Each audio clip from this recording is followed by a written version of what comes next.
Conscious monkeys, before we start the show, I must warn you that there are ads throughout this podcast episode. If you'd like to get the show ad-free, you're able to get access by downloading the official Traveling to Consciousness app. It's available in the Google Play Store and iOS Store. I will note that there is a small monthly fee associated to get these episodes ad-free. And this is an important part. Make sure that any purchases you make on the website, travelingtoconsciousness.com, because products are going to be 15 to 30% more expensive through the app because, the big boys got to get their own check. Even though you're purchasing this stuff through the website, you will still be able to enjoy all this content on the app. Now, if you prefer the free route, you can get a free login on the app, and that will grant you access to challenges and notifications when new episodes arrive, discounts, exclusive content, and so much more. All of this just by searching Traveling to Consciousness in your phone's app store, or click the link below. Now, Conscious Monkeys, let's get the show started.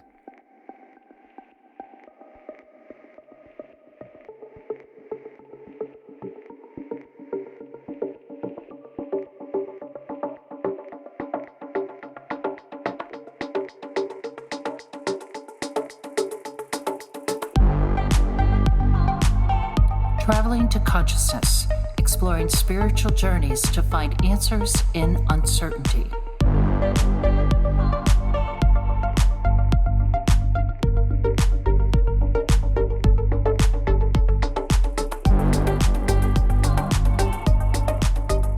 What is up, Conscious Monkeys? Welcome to another episode of Traveling to Consciousness. As always, I am your host, Clayton Q. Today's guest is a subconscious mindset coach, but no ordinary subconscious mindset coach. He is one that has been featured in news outlets from Fox to NBC to CBS to NYC Journal, and I'm just going to stop there because the list goes on and on. He has identified some of the quickest ways to shift your mindset and align with your desired reality. He had a successful 28-year career becoming a VP of sales, and not to date myself, but I'm actually 28 years old. So, it means you're an expert. I mean, you're an expert at VP of sales as well. Maybe I shouldn't go down that route. And he has spent over 3 decades studying, implementing, and developing what's now known as subconscious mindset training, or SMT. As a note, this man has a lot of energy, so much so that it was just the first time we tried sitting down, it was just vibrating back and forth off of us, and basically brought down the internet. So on this recording, we actually started off by saying we're going to just take it a little calmer and we'll see what happens. But this time it will for sure be different. Without further delay, Conscious Monkeys, welcome to the show, Joey Drolshagen. Joey, thank you for being here. Oh, I'm so excited to be. Oh, I'm sorry. I am so excited to be here with you, Clayton. I am. I've been looking forward to this since the last time. I've never had that happen before. It's amazing. Well, I mean, it has to be the energy level from both sides that mixed in there and just crashed everything multiple times too. So, maybe I'm going to keep it a little bit down today. Well, great to be here with you, though. I appreciate it, and maybe there's somewhere there we can start where the idea of like wanting something so badly, like if you want something, so much that you put so much per se energy into it that the universe is almost like, you got to let it go. Like you can't want this thing too bad. You got to let it go. Yeah. And really what happens a lot of times, and that actually is a really great, instrument or example of that, is what happens is we want something really bad, right? Like my whole, and we'll get into it, but my whole passion is to inspire, motivate, and lead millions of people to live better lives. And I do that through the works I do here. I do it through ministering at different, Christian churches and groups and organizations and government facilities and things like that. And there are times, there were times early on when I so badly wanted to dive in, and I had so much excitement and passion and energy that I would sabotage it. And that's what we do. And what we don't realize is it's almost like we're not supposed to be excited, but really we are. But what it is what happens is we get into that mode like that.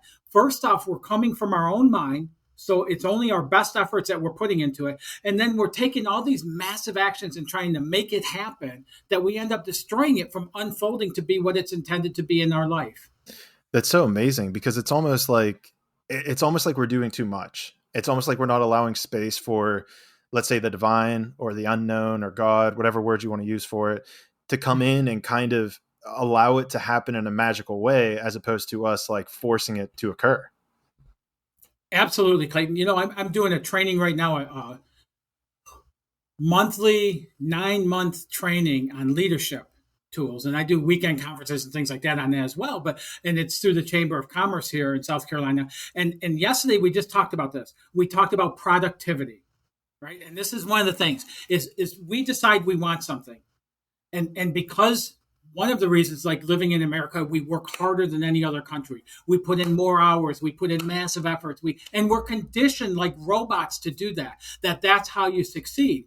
But what happens when we head down that road, we're using our logical mind, our conscious mind, and we're employing that to the best of our ability. We're putting massive actions, laundry, to-do lists together, all of that stuff. And we're doing all those things the best we can, but we're getting minimal results out of it. Mm. And the reason being is we have a power, whether you call it, like you said, for me, I refer to as God. It can be the universal principles, universal laws. It can be any of that. That's that alignment stage. That if we could slow down a little bit and get into the excitement of what we want, and you heard me say excitement, so it doesn't mean that we can get too excited, but we get into the excitement about what we want, but not how to do it, what it looks like, what it's going to feel like to be at that place. And then we slow down a little bit. All of a sudden, things we refer to as coincidences start showing up, in opportunities, and people coming out of the blue, and this piece and that piece. And we're at a coffee shop and we overhear something that answers something. But what happens when we're trying to be productive, taking massive efforts, going 150 miles an hour, we don't hear those things.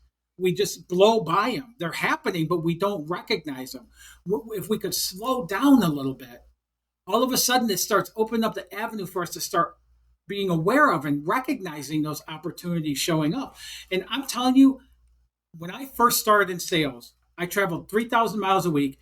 And I built, when I was building territories from scratch, I was traveling 3,000 miles a week. I was constantly on the phone calling people. I was following up. I was doing all that stuff. And I'd get home Friday night, and no lie, by Sunday evening, I still didn't feel rested. And Monday I had to get back on the road again. And I came less than 25% of my annual goals, sales goals, in doing that. Once I started understanding these principles and started employing them into my life, once I started adding into my weekly travels, I'd stop somewhere and go hiking and see a sunset or a sunrise. I would start mixing in downtime along with what I was doing. All of a sudden, it was like my territory at some point started building itself. I'd get people calling me saying, hey, I was at this conference talking to so-and-so, and they said I should call you for, this product that I sold. I would get these thoughts. I'd be driving, and I'd get these thoughts. Multiple times this happened too, Clayton. I'd get a thought about a quote I handed into somebody, and I would just reach out, and I'd call them up, and I'd say, hey, Bill, or whoever it was, I just wanted to follow up on that quote. And they go, oh, my God, Joey, I'm getting ready to source that. And what I heard was, I either forgot I had your quote, or I can't find your quote. Send me another one. Every one of those occasions that happened, I would get awarded that business. That's wild. And those are the kind of things I'm talking about. When we slow down, when we get out of that, American 150 mile an hour pace to success, it can start showing up easier. And then all of a sudden I started noticing, instead of being 25% of my goal, I was getting 125% of my goals on what I was achieving and selling. And every one of the clients, every one of the businesses I work with experience the same results when they do that. But it's so hard to get through that underlying conditioning that tells us we got to work hard. We got to put in massive effort. We got to put in exhaustive hours. We got to trade off our family if we want to have a successful business and all that stuff. That we got to do something about that and shift that to open up that doorway to easy. And it's so funny, Clayton, because a lot of people I come across, they think I'm full of shit because it can't be that easy. And they're so ingrained in their thinking it can't be that easy that it will never be that easy for them. It's really amazing to hear you say this. And I'm kind of, I don't know if you could tell, I'm tearing up a little bit here, because this is a common theme that has been coming up a lot with me recently. The way that I articulate essentially what you're saying, and I'd love to hear how this resonates with you, is that especially in American society, we have a little bit of a, what I call a wounded masculine energy, which is that energy of always doing, always going, always pushing. There's always more, always do, do, do, do, do. And it manifests exactly what you're saying, where you feel like you always have to be doing, otherwise you're falling backwards. And to me, there was something about that idea that just never sat right. Like there was always something off about it. However, I could never like outwardly say something, because all of the people who I saw or I deemed as being quote unquote successful were millionaires or billionaires, and they always were doing and always going. And so how could I possibly sit here and articulate something as being wrong, yet seeing the financial success? Now, where it gets interesting and where this kind of opened my eyes is, okay, although they have the financial success, although they have the public success, it's like, do they have a happy life? Are they enjoying the time with their family? Are they living that balanced life? And so what I started to realize is that it was exactly what you're saying. It was hard for me, even in this podcast endeavor, to do nothing for a day. Like that was difficult for me to literally say, okay, I just need time for me to relax, to do nothing. And so I guess I'm curious, being the VP of sales, like, this idea almost of a wounded masculine. I think that, it's something maybe, and I don't want to make this political, but I guess I see it a little bit whenever people talk about toxic masculinity or the patriarchy, is I feel like what they're essentially alluding to is almost that wounded masculine that we have in society, that we need to take a second to honor our emotions, to honor rest, to honor feminine energy. And like you're saying, it balances, or at least you didn't really say this, but I'm saying that it balances that yin and yang, and thus we become more productive as a whole. Absolutely, man. That was a lot that you said there. That was awesome. I'm glad I got to be on this interview just to hear that, Clayton. Seriously, and because I struggled with that. I struggled with the masculine, feminine side. With the feminine side, like I was a doer. Where you said you felt something wasn't right in that for you. I felt like I could never do enough to get to where I wanted to get to. That's what drove me, and so I would try harder. And I'm telling you, my 20s, 30s, partway into my 40s, my friends would say, "Man, you burn the candles at all ends." And I did. I'd have a business while I'm traveling for work, while I have a son, while I build a house. And then I decided on top of all that, I with my extra time, I should go get my pilot's license and stuff like that. And I always had burying myself in the hopes that I would someday arrive. Mm. When I slowed that down, when I got to that and the feminine side, that was a really hard thing for me to do, to sit home on a weekend and I led my life into drinking for a while and abused alcohol and stuff like that. But even after that, I don't go drinking and stuff like that. But to sit home, that was a challenge, to be able to sit and just relax at downtime. And sometimes I can't. Sometimes I'll go fishing, or I'll go hiking, or I'll go, take the Jeep out and motorcycle and go do stuff. And it's funny we're talking about this because today, I had this thing happen today. I love Tony Robbins. I've read his books. I've listened to him, everything else. I will never be Tony Robbins. I don't want to be Tony Robbins.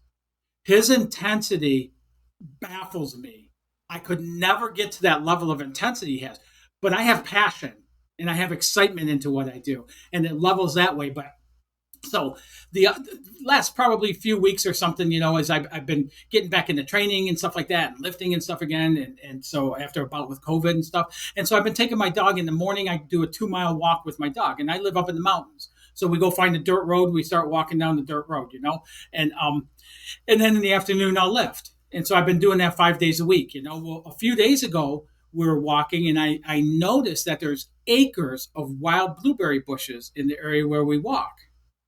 So I was laughing this morning, and the reason I brought up Tony Robbins is because I thought about him and his structure and how he has that in his life and everything else, and structure is important to some degree and stuff. But so the last 2 days, I realized that our walking went from 2 miles to about a half mile, but eating wild blackberries has gone up to almost a pint a day. And you know what is I can laugh at that and I can enjoy that. And I didn't hit my 2 miles, but I go to the gym and I'll do some extra cardio or thing. But it's like I get to live today based on the life around me and the things around me that I enjoy and lean into that, not based on a structure of some place I'm trying to get to financially or position wise or things like that. And what I'm finding, Clayton, as I lean into this, what feels good and lean into that part, the other side starts opening up even easier than when I'm putting all my efforts into it. But yeah, that balance between the masculine and feminine side, one of the things it's challenging a little bit for men. Every man that I work with is that John Wayneism. Okay. Because we're conditioned to fix it, to make it better, to fix a problem. The squeaky wheel always gets the grease. We're conditioned and programmed to live that way. And so if we're not doing that, we feel like we're not really a man. Mm. Well, and that kind of ties into how I believe, at least I got this programming directly and indirectly, which was essentially being told that emotions are weakness. That, don't talk about your emotions. Men don't have feelings. You suppress those. Exactly. And you want to cry? I'll give you a reason to cry. Yeah. I mean, that sounds like that sounds like my childhood in a nutshell. And it's wild because, I've been really exploring and diving into my emotions and, let's say, honoring them for the last year and a half.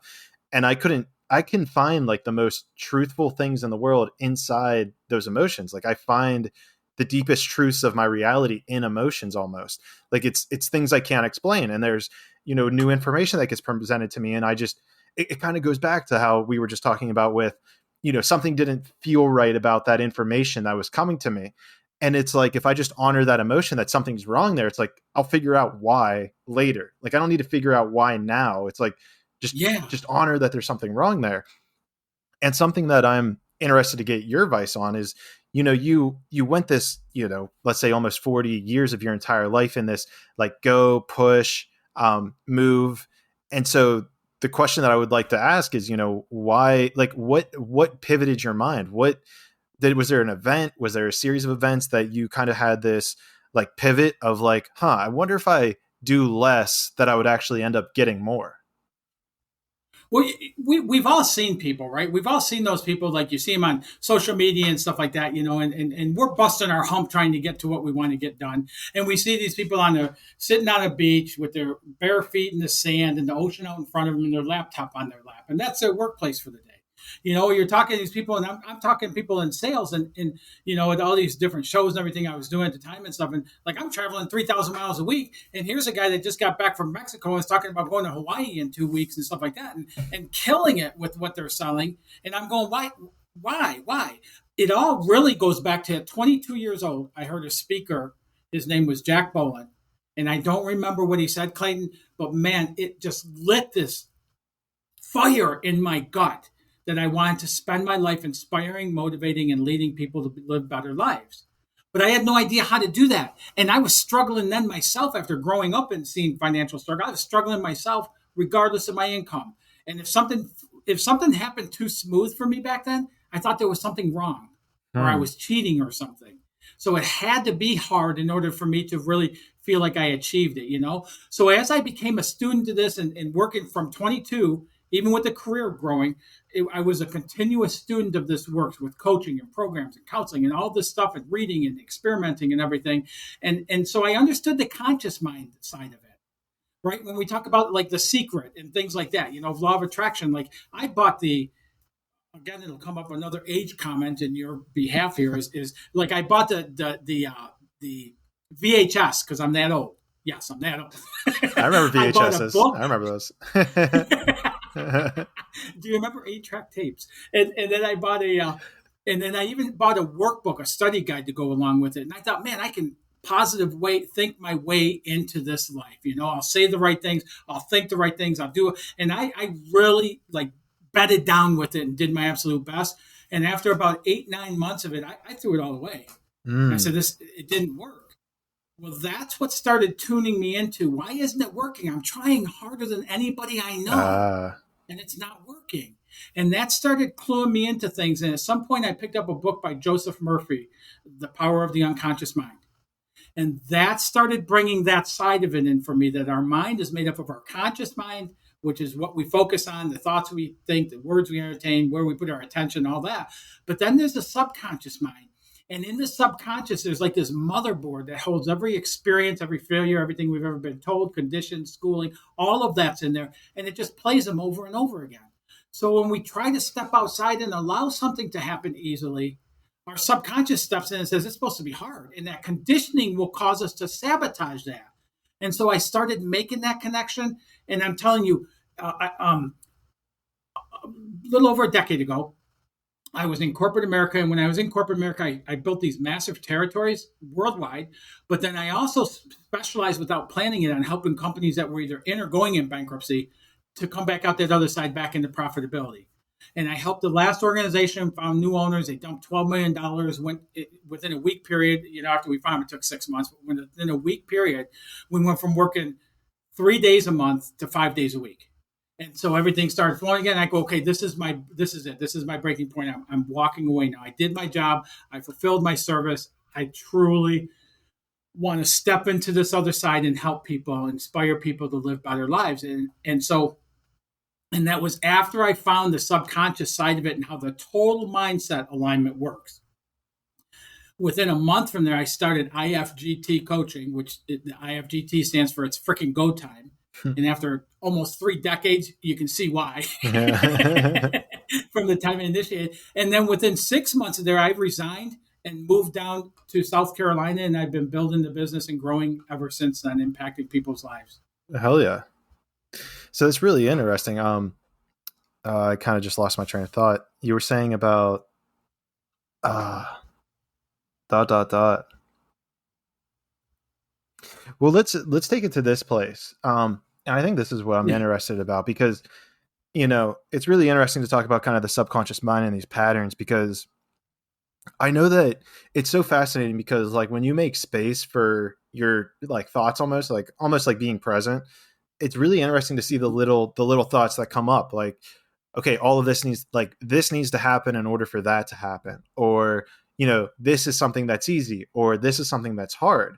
And it's really interesting to me, those little spurts of thoughts that come through because they play out into reality. It's like there's certain things that I hold to be true as being easy or hard. And then whenever they happen, it's like, oh, well, that was easy, but then something else is hard. And, it's really, what am I trying to get at here?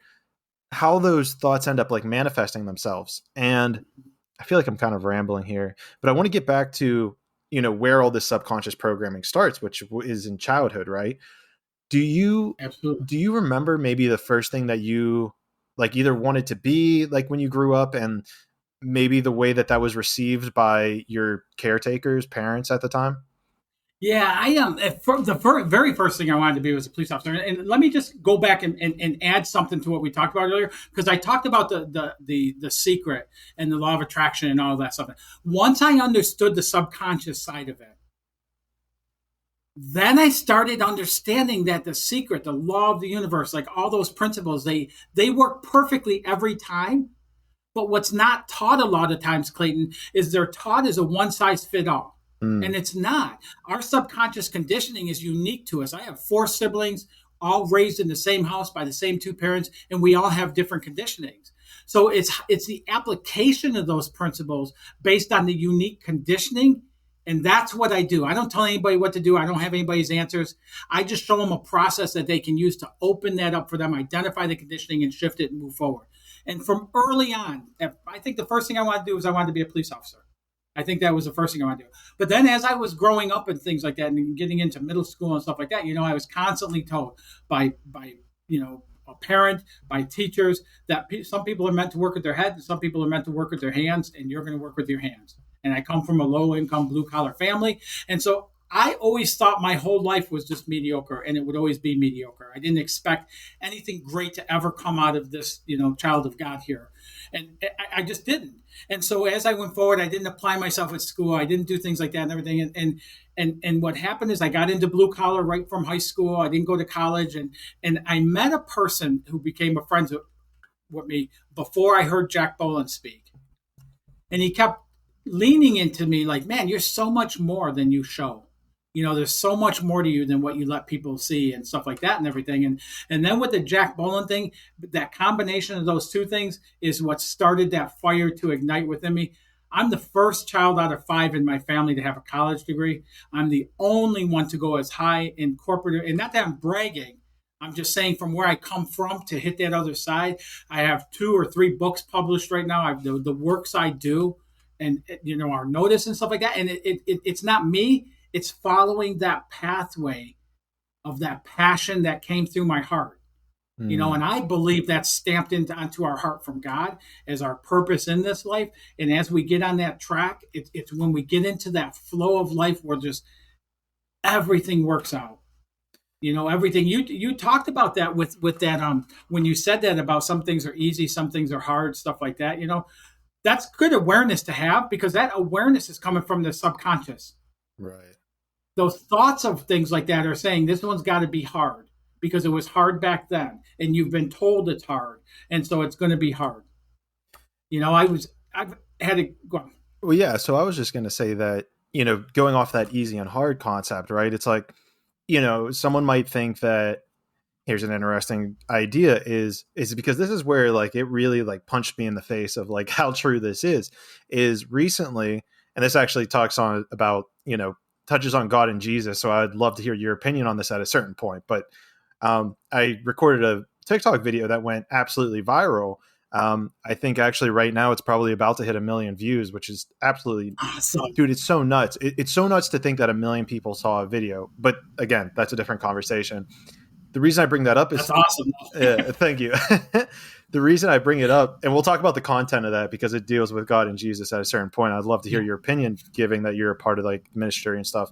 Where I'm going with this is, it was always in my subconscious that it was easy to go viral on TikTok. Like anytime I saw someone that had a ton of followers, I don't know if it's just because the algorithm kept throwing them at me or what, but like in my subconscious mind, I was like, oh, it's easy. Like, it's just easy. Like it'll happen at some point. It's easy. And then whenever it exploded, it was kind of like this, like, first of all, it was weird just because of the feeling of it. But then also this just like, I kind of knew it was going to happen almost because I already deemed it to be easy. Now, whenever it comes to other aspects of life, I deem those things to be difficult. And so, then the question becomes is, how do you, and maybe this is like that subconscious programming thing, is like, what is like your big thing? Because easy and hard is relative to the individual. Like someone listening to this might think that it's extremely difficult to go viral on TikTok. And the wild thing is that they're right. For them, it is difficult, because they have that program that it is difficult. Oh, beautifully said. So then how do you, identify, I mean, maybe identification is maybe the easy part, or maybe it's the hard part for some people. But once you identify that you deem something to be difficult, how do you shift your mind into making it easy? How do you shift your perspective to say, no, that's easy. It's going to happen. Yeah. It's funny because the reality of our life, Clayton, is make-believe. Right. The entire reality of our life is make-believe because it's based on our perceptions. The good news in that is at any time you can shift your perceptions and shift the reality of your whole world. The bad news, nobody can shift that for you. Nobody can shift it for anybody else. We all have to choose to do that for ourselves, And that's what a lot of the stuff with SMT is it's shifting that perception of things. So when you're looking at something, I'll give you a great example of this. Okay. I feel I'm a pretty organized guy until it comes to taxes.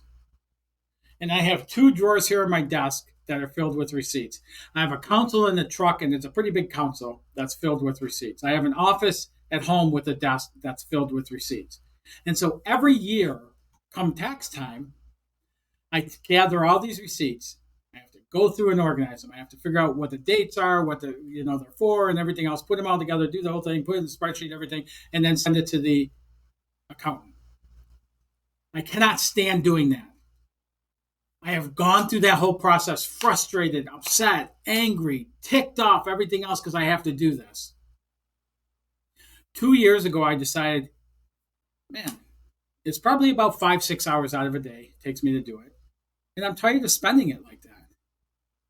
So what I'm going to do is I just took a moment of aligning, and we'll talk more about this, but I just alignment of it going, instead of aligning myself with the efforts I had to go through to get to that end line, I started putting my alignment at what's that end line look like? How does it feel when I hit that send button and it's gone to the accountant and I'm freaking done for a whole year?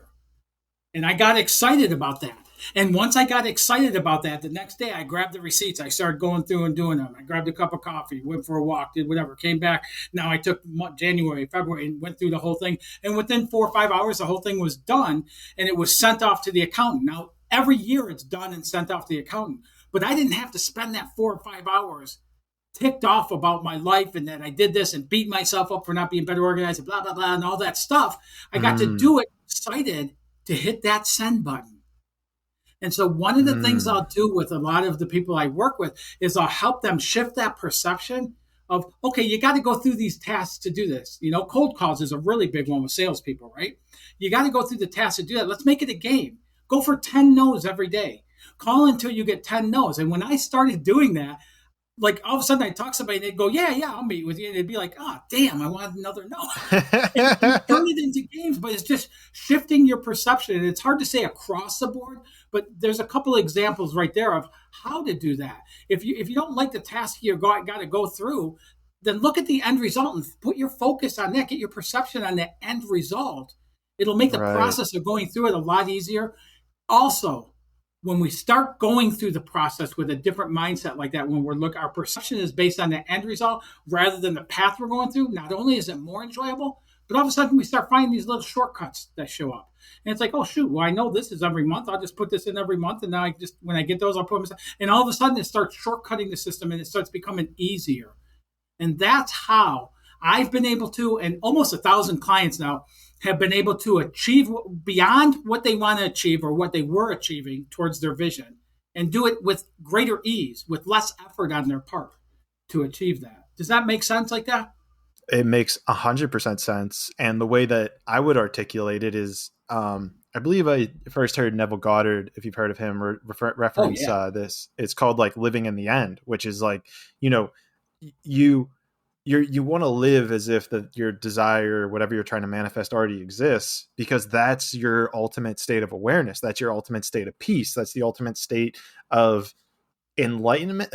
Enlightenment's the wrong word, but the highest vibration that you can attain with regards to it.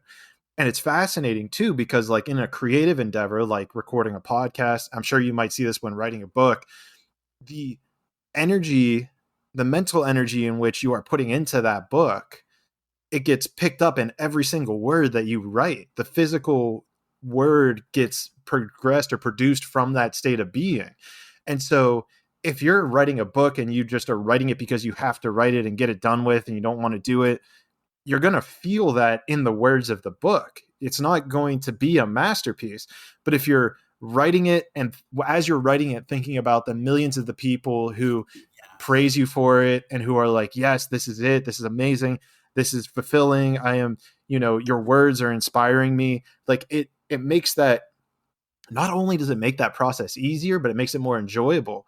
And it's so amazing to even think out loud say out loud, because I've thought of this before where, one of my, like, let's say goals is to have people stopping me on the street and being like, dude, Clayton, like, thank you. You've shifted my reality. I see the world from a different lens now. And it fires me up whenever I just think about that. And so I try to put that into my work. It's like just thinking about somebody thanking me. And it's crazy too, because once I started thinking that, I was getting messages like on Instagram and through just different mediums of people being like, dude, this content's so great. Like it's changing my perspective. It's validating things. And so to actually feel that, like, it's almost like I don't even need to make money off this thing. Like just receiving that social validation, like it's not even validation, but it's just like this emotional currency of the like impact that you're having on someone else's life. Exactly. That's in a exactly positive what way, it is. in a higher vibrational way. You're helping elevate them out of the mundane, out of this culture that we have been born into of holding us down to the, being stuck almost. And now it's like viewing your life from a 50-foot perspective of like, oh shit, I don't have to go this same route every single way. I can get lost in the woods and still find the treasure. Conscious monkeys, I need to tell you about these psychedelic fabric mushrooms that are absolutely incredible that I've just come across. They're all one of a kind and are honestly a perfect trip buddy. They're an incredible addition to anyone's like house or room who takes psychedelics and you have a certain spot that you like to go and relax. You're going to have to check out these Aquarius mushrooms. These high-end mushrooms are made with 100% recycled material and are all one of a kind. Honestly, these mushrooms are something I'm not going to be able to describe in words alone. You're going to need to check out the link below and search to see if you can find one that resonates with your soul. Remember, they're all one of a kind and made from 100% recycled material. Aquarius mushrooms, premium mushrooms for the new age of enlightenment. Get yours today. And with that being said, conscious monkeys, let's get back to the interview. Those moments like that are the great. Like I love what I do. And any of us, you too, you have to learn so much as whenever you're doing these interviews and stuff like that. Whenever I'm coaching or doing a workshop or writing or whatever it is, like it opens, I get expanded by that. But I'll tell you what, Clayton, man, when I have a client and when they hit that point of getting a breakthrough on something, and I can tell you stories about that, but when something like that happens, man, that puts me in tears. I'm like, man, as bad as I ran my life, God, like you're using me for good in somebody else's life. And I don't even know thank you is not a big enough word for that. It's so true. We get to have, yeah. And so often we don't get to hear that. But I love when people write reviews about my books or somebody loves about a workshop, or like I'm in a workshop and I did one a couple years before COVID, and there was a woman there and she came up to me afterwards, Clayton, and she had tears in her eyes and she goes, Joseph, I thought, because that's what they called me back then, Joseph, I thought I was too old to dream before I met you. And we laid this whole plan out for her to get to do her bucket list things and stuff like that. And to get to be a part of that in somebody's life, I don't know words big enough to say thank you. It's one of those feelings that is just, it's overwhelming in a sense. Yeah. It's like, it possesses your entire body because you're like there with them. Yeah. And that's actually maybe something interesting to talk about the shadow side of that. Because I think this is a part of the thing where you become in line in your emotions. And when you are exposed to such great energy, it almost exposes you to negative energy as well. And whenever you have a TikTok video go viral, not everybody is going to agree with the message that you're saying. If you have 1 million people and you tell them something that's controversial, you're going to have that backlash. Yeah. And that was something, that I experienced firsthand. And that was, it was a challenge, but it was a very fascinating challenge because there's this level of, being in such an emotional state of being able to understand like what it feels like to feel good and elevated and in the frequency of love, let's say. You can feel whenever, and this goes back to our words too, I can feel whenever a message or a comment comes in that is not of that frequency. Mm-hmm. Like, even though it's just words on a screen, logically speaking, it's just black. It's like a contrast of black and white, and it's just letters. It's weird because you don't think logically that you should be able to feel that energy through those words, but you do. It's so real. And, at first I would take that on, like it would become like a part of me, yes. Like shit, like, maybe I'm wrong about this. Like, but then it comes to this point of understanding where it's like, no. Like that person has their own shit going on. Like, imagine what it actually takes in order for somebody to go out of their way to, let's say cast judgment, demonize. I'm not really sure what other words you want to put in there, but to throw negative energy back towards you. And I'm curious to hear if you've ever experienced something like that, because the best, you're laughing, you might have some stories. And so in my opinion, I'll wrap it up just by saying that in my experience, the best I can do is just be like, man, I'm feeling for you. Like, I wish you the best. And, I hope all is well. Yeah. For a number of years, what stopped me from stepping out isn't experiencing that. It was the fear of experiencing that. And I would not take an action into it because that fear was a driver. Once I stepped out into it. So we're talking really, in essence, we're turning this conversation into likes and dislikes, right? Or what I like to call our discontents, the things we don't like, the things we're discontent is.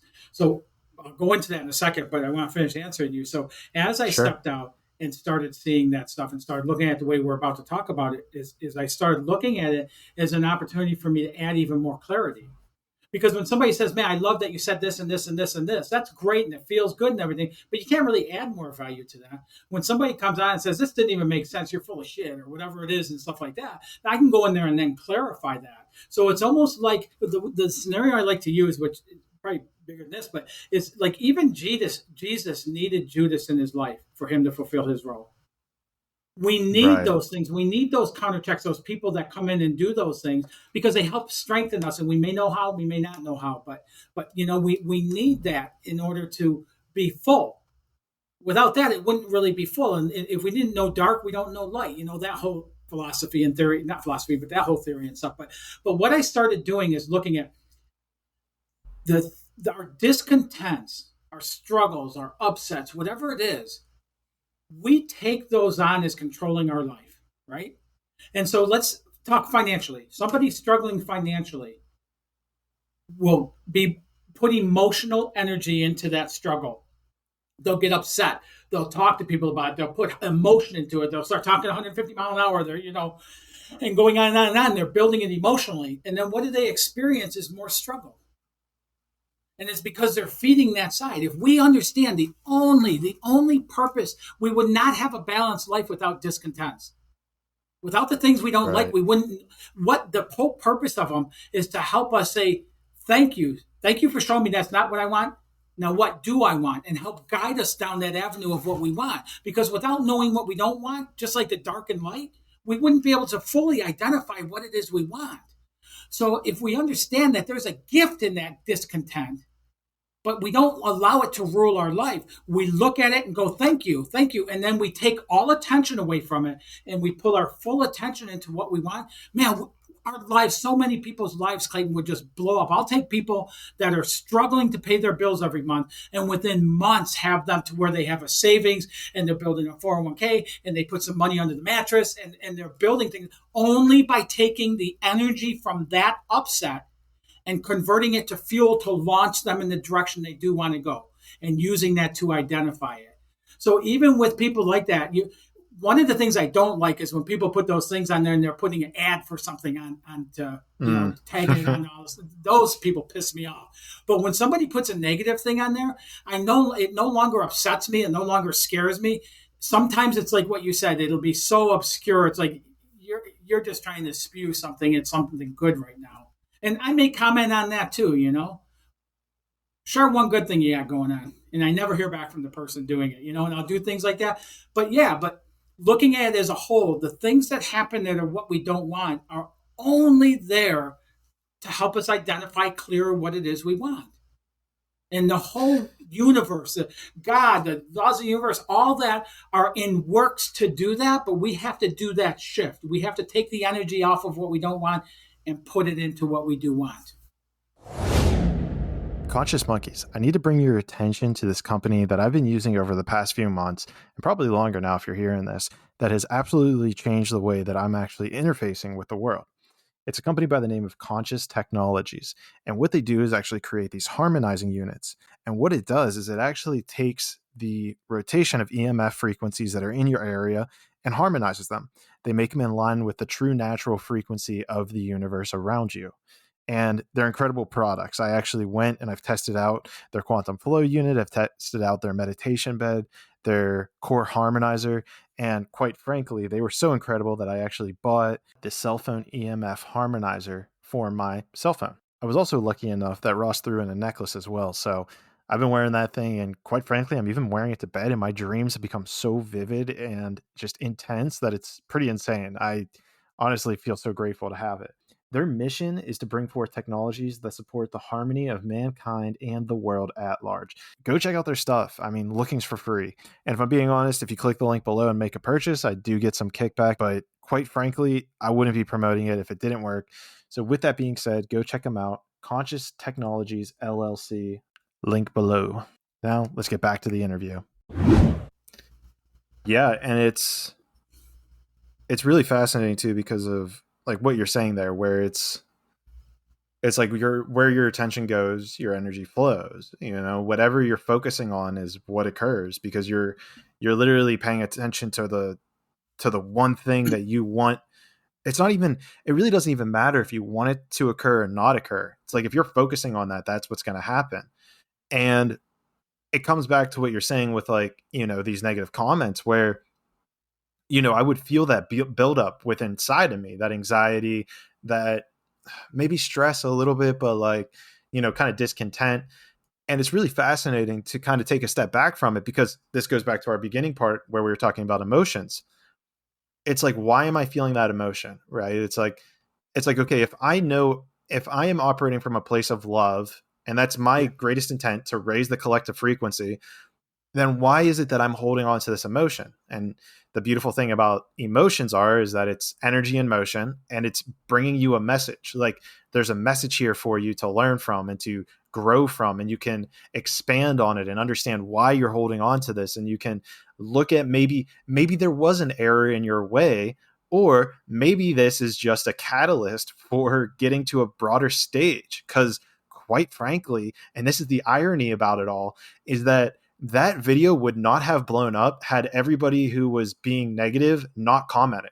Because people commented, they stitch it, they reply to it, they share it, Yeah. and so it's the irony of it. And it's ironic that I fault the media for it almost, but it's to their benefit, I guess. People share it. If it's negative, if it produces that negative energy, it amplifies the message, because the people who love it as much as hate it, but still comment on it.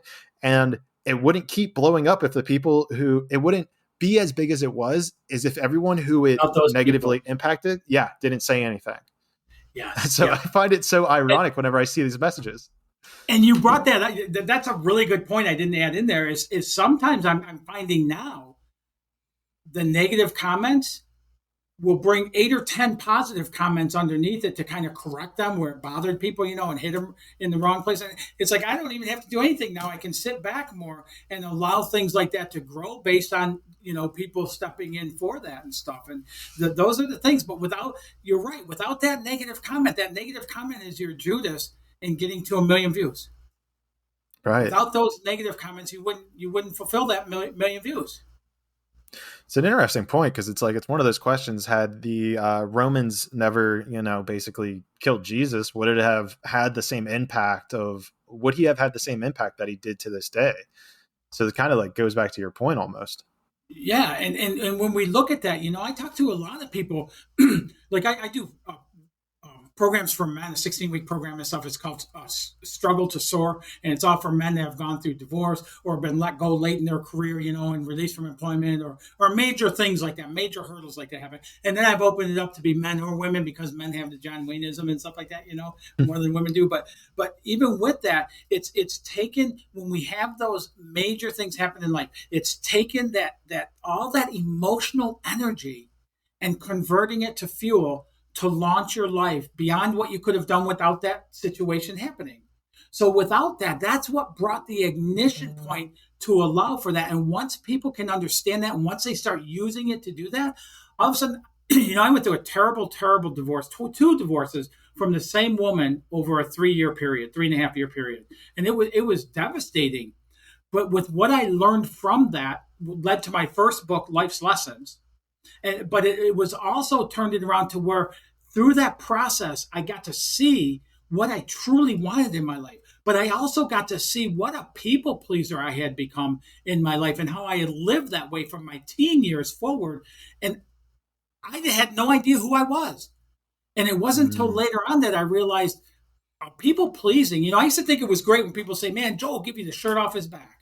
And I used to think, yeah, that's how I want to be. And then later on, I realized that all people pleasing is manipulation. It's saying, I'll be whoever I think you need me to be for me to get from you what I want to get. Yes. And once I started seeing it that way, it was like, well, this isn't so good anymore. Right. But I wouldn't be doing what I'm doing today had it not have been for that divorce. I wouldn't have the close relationship I have with my 26-year-old son today if it hadn't been for the divorce.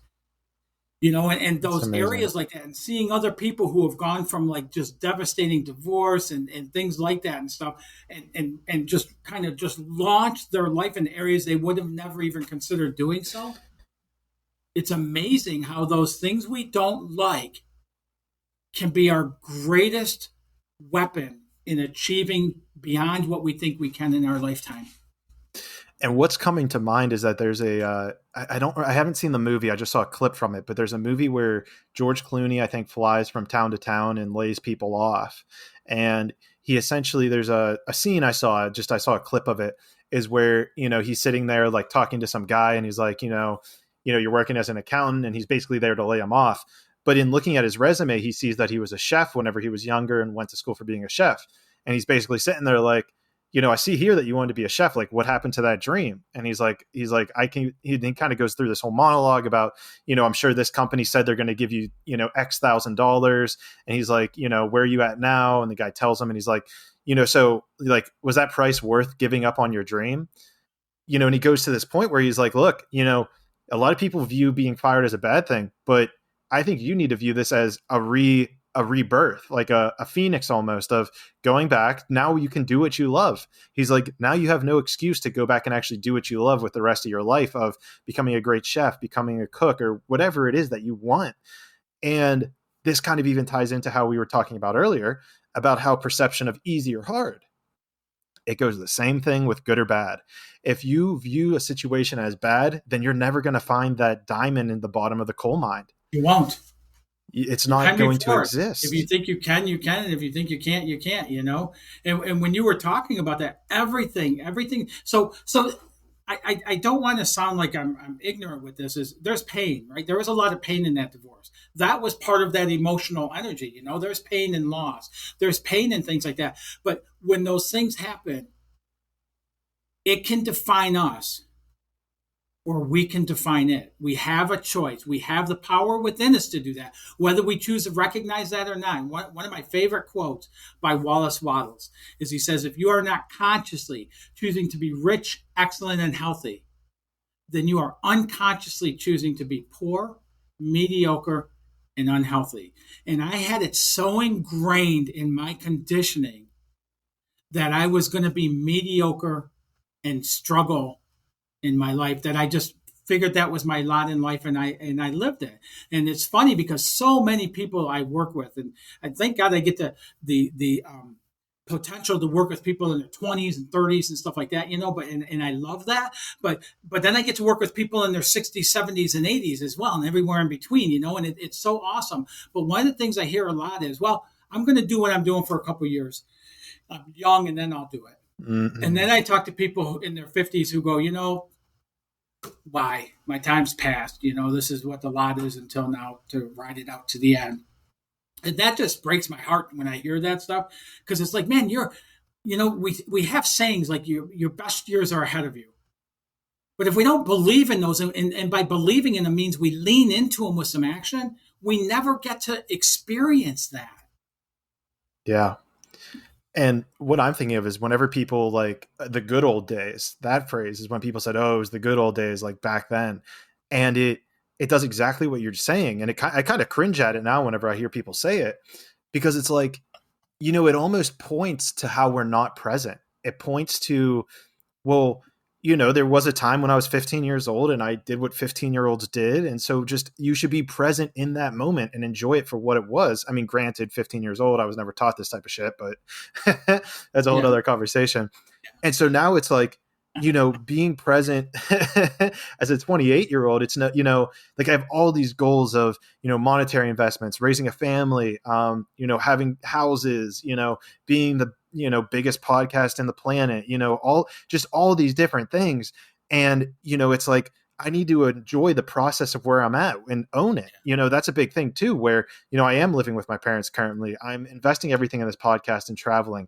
And there was a piece of me that wasn't owning that point in the process where, if someone asked me, like, what am I up to? Is like, oh, I'm traveling, or, and because there's this level of, I had this limiting belief that if I had to move back in with my parents, it was like a sign of, it was some sort of, and I think we talked about this briefly, where it was like a sign of like going backwards. But in reality, it's like, no, you found your thing. You found what ignites you, what lights your soul on fire.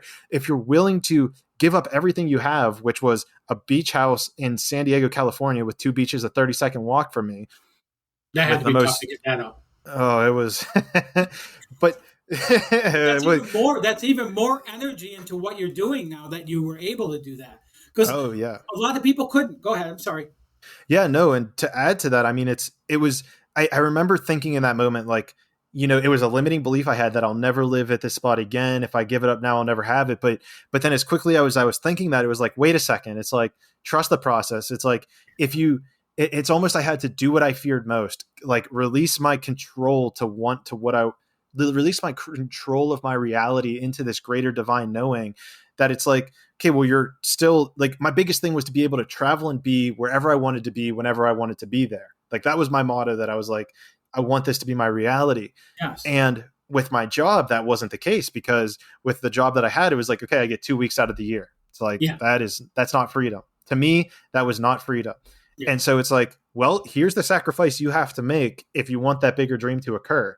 Yeah. And to kind of get back to where we're going, I'm kind of in that, I guess if you were to place the hero, archetype onto my life, it's like at that rebirth stage of like, realizing you have all that power and you need to go back to your roots essentially. And it's been so fascinating because of all the limiting beliefs that I've had. It's so fascinating living with my parents now and realizing how many more have been constructed because of the way that they were brought up. And it's like, it's like, oh shit, like, mom, like I'm seeing that in my life. Like, where did you learn that? She learned it from her parents. Yeah. Oh shit, dad, like I'm seeing that in my life. It's like, well, where did you learn that? Oh, I learned it from my parents. And it's all subconscious too, because they never had this conscious awareness of how they were actually creating their reality. And it's like, shit, it's like, it's like, no wonder, like nobody did this internal work before me. And so now, and so for anyone who's going through this, I remember in my life, it was like, I think this is something we talked about also, where there was this anger phase of, why didn't they do the work? Why didn't they figure this out before me? Why am I the one that has to figure it out? And it's like, I came to this point of realizing like, it's not my fault that I was dealt the hand I'm dealt, but it is my responsibility to heal that for the next generation. Yes. And even the people that gave us our conditioning, they were doing the best they could do. They didn't know 100%. Anything. My parents didn't, I grew up in Detroit, Michigan. I watched them struggle my entire youth, and they didn't have these tools and these insights and the things, the avenues that we know now. They weren't available to them back then. They did the best they could do. And when you talked about living, in the moment and living, who the hell wants to live in the moment right now when so many people are working jobs that they can't stand, still struggling financially. They get the house and then they worry about keeping the house. They get a family and then you have all the chaos and everything that goes with the family, along with all these other areas and everything else. Who wants to live in the moment of that? But when we start realizing what we're doing is we're being pulled along in a robotic way, all the way from school. We go to school, and if I do this, and this the way I'm supposed to, I get to go on. And if you do this, and this the way you're supposed to, you go on. And if one of us doesn't, we're held back. And so we do those things the way we're told to do them. And it starts out that robotic conditioning. And then we get into business. And even, I work with so many leaders. I'm getting a little loud. I'm sorry, Clayton, but I work with so many leaders who never, ever tap into their leadership abilities, because they've been conditioned on what a leader is and what a leader does and how they handle things and everything else. And they're trying so hard to fill that role because they have this inner desire to be successful in it, that they give up who they are and following their own internal guidance to follow this robotic conditioning. You have business people who want to, first off, you have people who have a true desire to own a business, but they don't want to do it because they don't want to give up their life to do it. And they feel like even once they get it and it's successful, they have to put even more into it to keep it there and everything else and stuff like that. And it's because we're taught that, but it's all bullshit. Mm-hmm. Building a business can be fun and exciting and just like igniting, When I used to work in corporate America, if I had to be in the office till 5 o'clock 2 days in a row, man, I was dead tired, slumping, pissed, ticked off, all this stuff and everything else. But yeah, I'll come in here and I'll be in the studio right outside my office. Here is a studio, and I'll be in the studio filming till 2 or 3 o'clock in the morning. And when I get done, I'm like, I can't sleep. I'm so excited, about what I did. That's a difference in how we live. When we're living that robotic way, it's pulling us. It's so more to get into that living in the present moment. We have to get into living more authentically by who we are. And by that, I'll give you an example. As I work with a lot of real estate agents. And I'll work with real estate agents, and so many of them will come to me and they said, man, I got into real estate because I enjoyed it. And that's part of the intro I'll do, with them and stuff is, why'd you get into real estate? What were you excited about? And it's 3 years. That's not a long time. 3 years, 5 years, 7 years into it. It's like they want to go do something else because they're so burned out. But they're spending so many hours every single week, day, evening, weekend, doing all this stuff that people tell them they have to do to be successful. Mm. And what I do is say, stop. We're going to develop systems of accelerating habits for you. And what that means is you're going to be taking actions of things that just charge you up by doing them. Some people it's cold calls, not many, but some people it is. Some people it's doing videos and social media. Some people, all these different avenues. And we find what those things are. And I've done this for large corporations, as $75 million, $100 million corporations as well, and start going through their staff and finding out what are those systems of accelerating habits, what are those things that light you up, and let's do more of those. Because when you're doing those things, you've got the same energy that you were talking about with a book. You're doing those things and you're putting so much excitement and energy into it that you're doing it, and the results you're getting and everything, it just spreads and flows that way. When we're doing all this stuff and working all these laborsome hours trying to achieve and accomplish something, it doesn't have that attached to it. So the results end up being minimal as well that we get out of it. 100%. I'll tell you, I went through, there was 20 some people in this, very, very small sampling, 20 some people in this leadership thing yesterday. And I asked them, what does productivity mean to you? And do you know more than half the room said that completing their daily to-do list, that was productive. Interesting. And I asked them about the results that they're getting in the areas where they're doing those. And they're nothing to brag about. And so I talked about this other side. It's one thing to be intentional with your effort, with where you're putting actions in and stuff like that, right? To be intentional with it. You have an end goal. If you have a vision for that goal, and that's a starting point where I work with everyone. If you have a vision, and then you get alignment with setting intentions on the actions that you're taking to lead towards that, all of a sudden you'll find that you can do less activity, less effort, and achieve more. And then the things you are putting effort in on, you're enjoying doing. Right. Those are people who live in the moment. Yes. And this is I think a great segue. I can pull back what I was talking about earlier with kind of the figures that be, or the influential, let's say, tycoons of entrepreneurship and whatnot, who I've looked up to because I've kind of always seen myself as an entrepreneur trying to start different businesses. And where it comes back to would be like the two that really stick out to me is Elon Musk and Gary Vaynerchuk, where they kind of have this, like, I'm always working, I'm always doing. And I've always followed Gary a little bit more just because of like the content that he puts out. And it always sat with me as like, okay, but this doesn't make sense to me. Like, and it's funny too, because I feel like you have the same fire that Gary has as well, where it was like that something doesn't sit right with me. Like he's obviously quote unquote financially successful. He has a large following. He's also obviously doing what he wants to do. So like there's something here, but it was coming across to me as like, I'm just working. You just got to work. And I'm just sitting there like, something's off. He posted something that was like, where do you get your energy from? And it came back to exactly what you're saying, where it's like, I am just doing this because I love it. Like he'll still go to garage sales and to find like fucking haggle like $3 down to $1 because he just loves doing it. It fills up that energy within him. And I was like, here it is. I was like, this is the golden nugget that I've been looking for. It's not that he's actually doing, and maybe our wounded masculine society kind of portrays it as, oh, he's just doing, but it's no, he's figured out what he's passionate about and he's just doing what he's passionate about.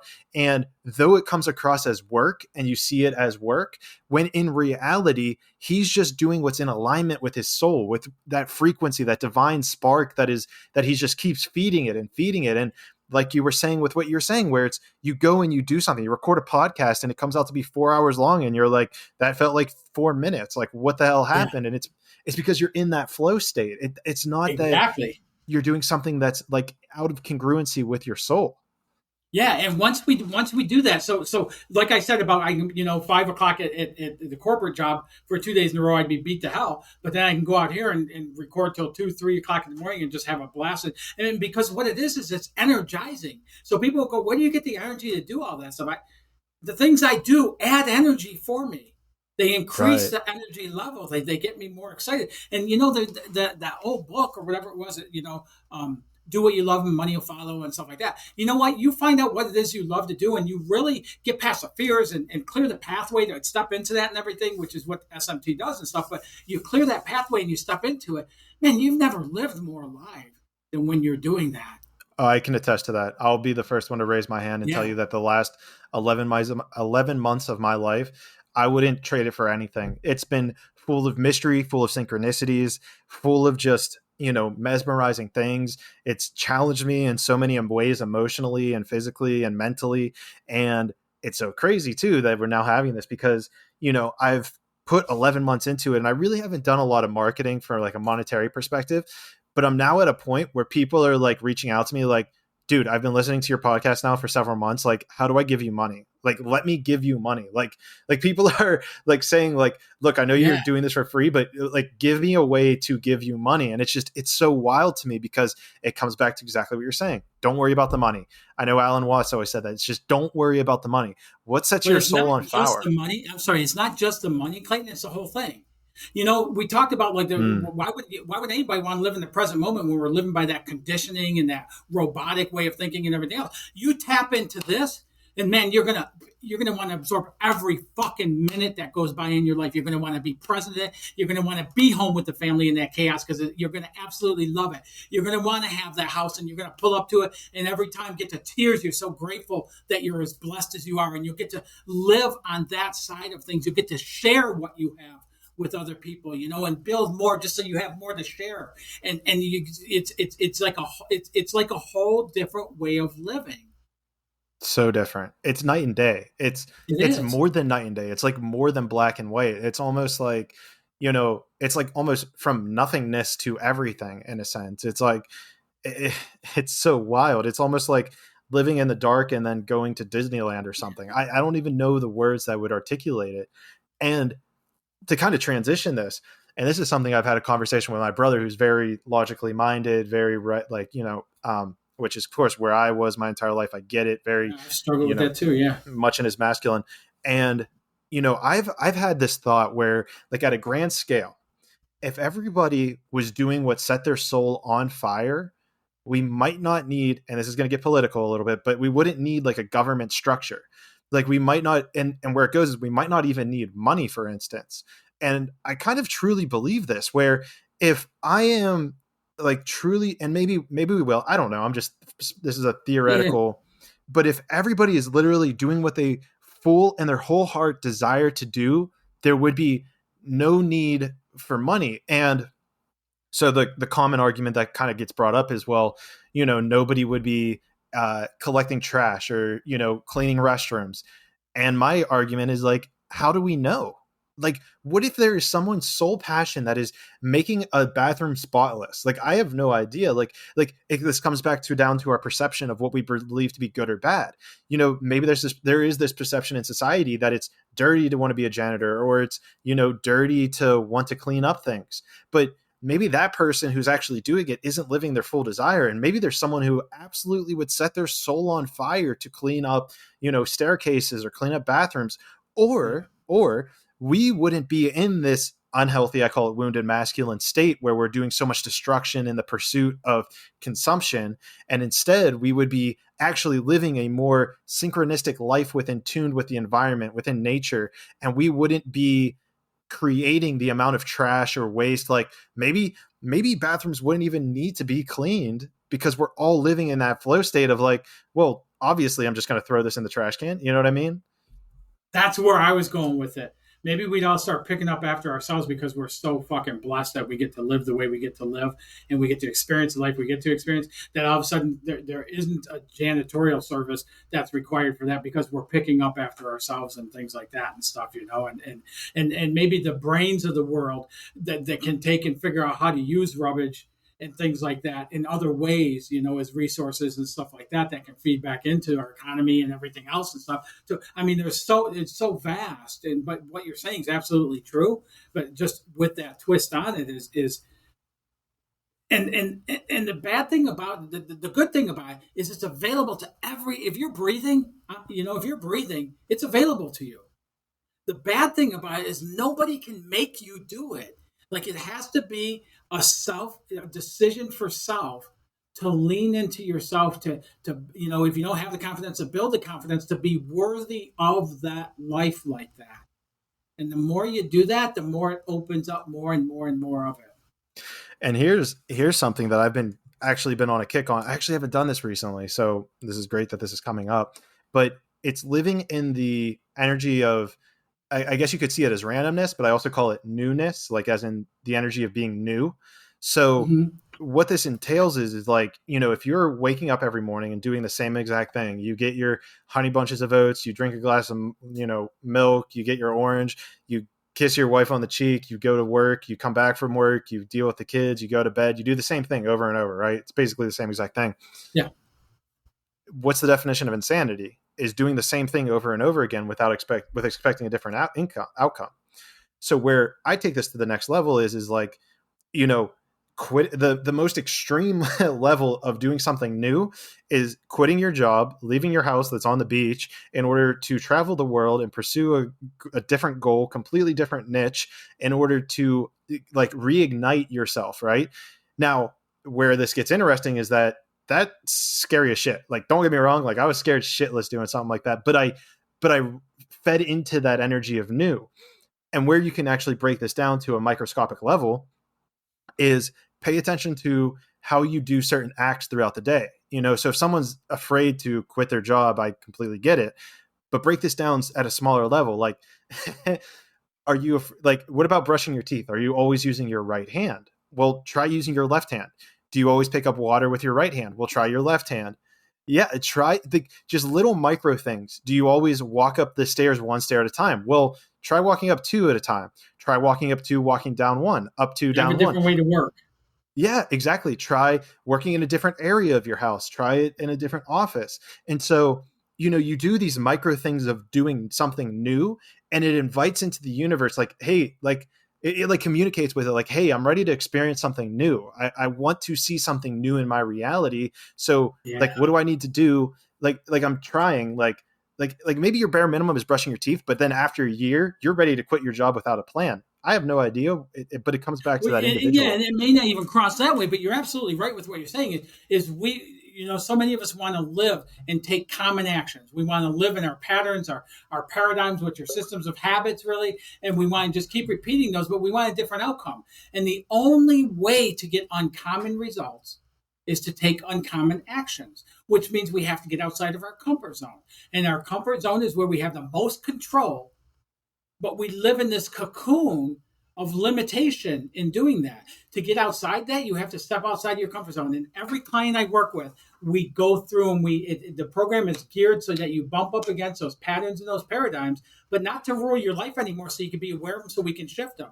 So I have had clients who could not see their patterns, paradigms. One gentleman in particular, his name is Doug, and and so we're doing it and going a couple of weeks, and I'm very big into results. Like, I'm tenacious towards, if you're not getting results, then we're going to keep going, type of thing. But so I said, okay, here's what I want you to do. I just pulled it out of a hat type of thing. Here's what I want you to do. Tomorrow morning when you shower, I want you to shampoo your hair 15 times and stop and rinse and be done. Sounds simple, right? Yeah. He called me the next day and he MF'd me. And he said I couldn't do it. I stopped and I was rinsing. And it just drove me crazy. I put more shampoo and I did it the way I always do it. And I followed my pattern and I did. And I go, okay. I go, so do you see how you may have paradigms and patterns set up in your life? And he goes, yeah. But you're right, because once we start identifying, we can play with those things there. I used to take a different route to work when I started trying to identify what mine were and understand them.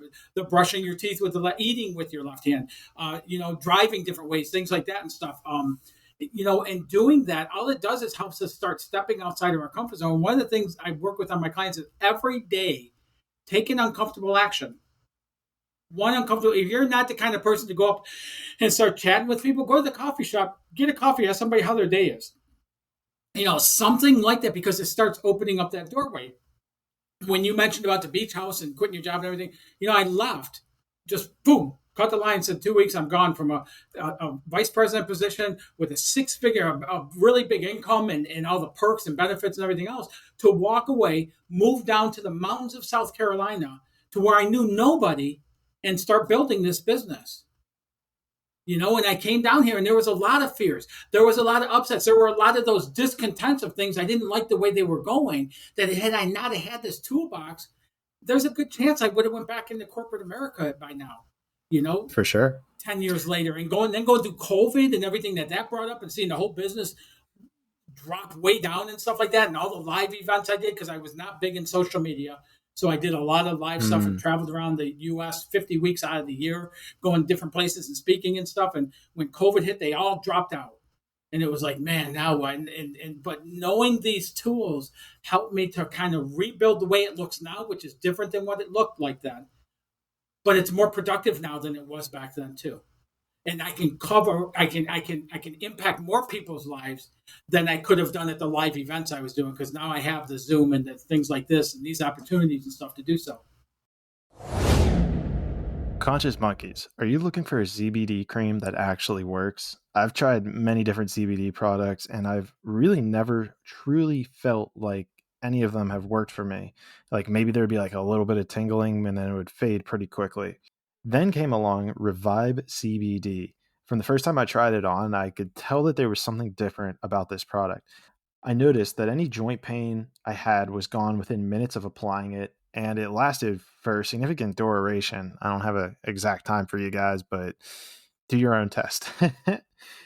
So if you're still looking for the right CBD cream, then this might be the right one for you, because if you resonate with my vibe, then maybe you'll resonate with this vibe. I actually kind of just made that up on the spot, so hopefully you liked it. Check out the link below. And as a side note, like always, the link below is an affiliate link. But again, I would not be promoting them if it didn't work for me.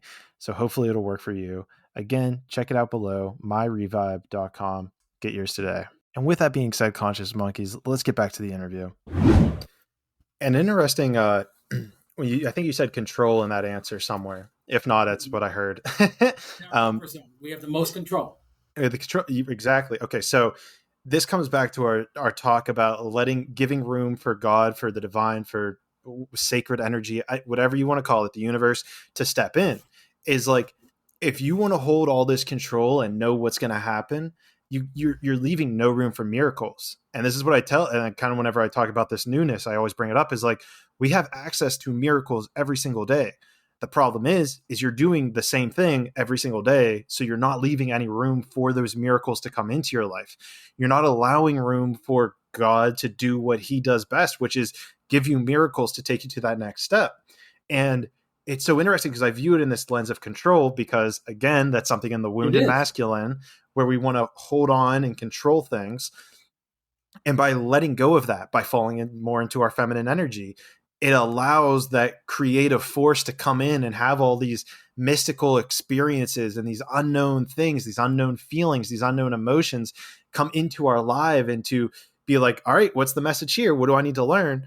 And it comes back to my whole thing with my TikTok video where it's like, okay, I'm getting bombarded with negative energy. Like, what is it I need to learn here? Because I have this grandiose vision of myself, where I'm going to be, who I'm going to be helping, like, you know, like just like you, helping millions, getting on like a big stage, being the biggest podcast. And it's like, if I can't handle one video going to 1 million views and the negative energy that I'm going to experience, the rest isn't going to shake out. The rest isn't going to happen, because you have to be able to experience that energy at one of these videos in order for that energy to magnify, because it's only going to magnify from here. That energy is only going to go upwards. So let's deal with it down here at the low number, quote unquote, of 1 million, because if you really are going to go to the heights that you desire, well, we got to start here first. And so then this also comes back to what we were talking about earlier, by enjoying the process. Be okay with the fact that you're still in your parents. Like, find the joy in being with your parents, because this isn't going to always be the case. And I know my mom listens, and so that I know she doesn't like to hear that, but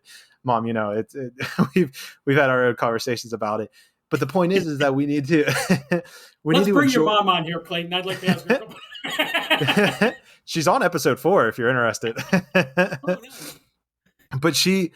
that's the point, right? Is like, it teaches us to embrace this moment, right? Embrace living with my parents. Get the most out of this moment while I can, because it's not always going to be the case. I am going to be at that point that I've desired, where I'm living in a house, raising my own family.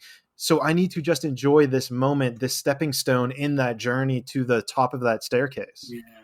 And it's never, you know, a lot of people say 2 steps forward, 1 step back, and, you know, all those scenarios, but it's all conditioning. It's never really a step back.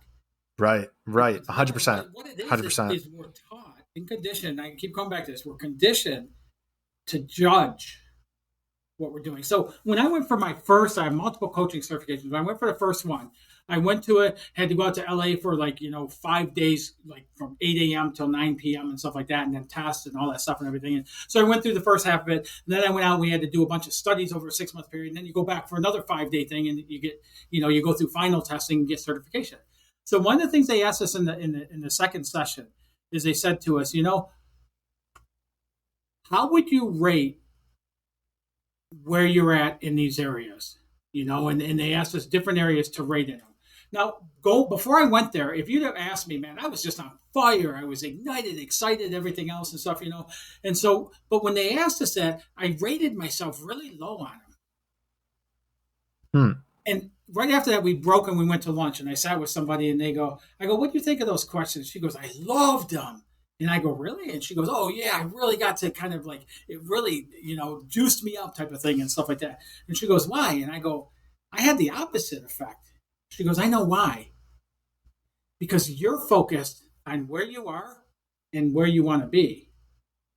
I focused on where we were 6 months ago and where I'm at today. And man, did that align my perception? Yes. Because we so often look out at what we want to be and we judge where we're at so negatively that we give up.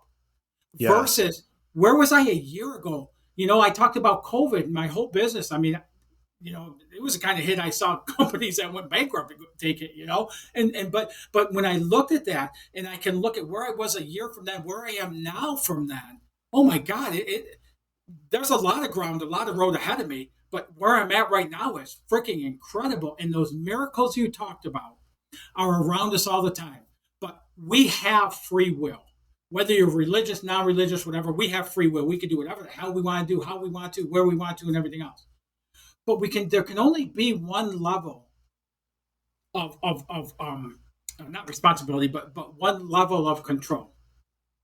We can be controlling it, or we can have faith in universal principles, God, whatever people call it, and we can relinquish control, which is faith and expectation in that. And when we do that is how we start experiencing miracles. Because I've never, ever, Clayton, heard somebody describe a miracle that they came up with in their mind and they strategized and put the steps together and took the steps and got the outcome and everything else. Miracles happen for us. They happen with no effort on our part, where we're trying for this and all of a sudden this big, huge thing comes out. It doesn't match. It doesn't make sense logically. Is a definition of miracles. So in order to experience miracles, I have to relinquish control, some control for that. Does that make sense? It makes a ton of sense. It's exactly, I think you just maybe used different words, but I think it was exactly what I was saying with just releasing control. It's taking a step back, letting room for the divine to come in.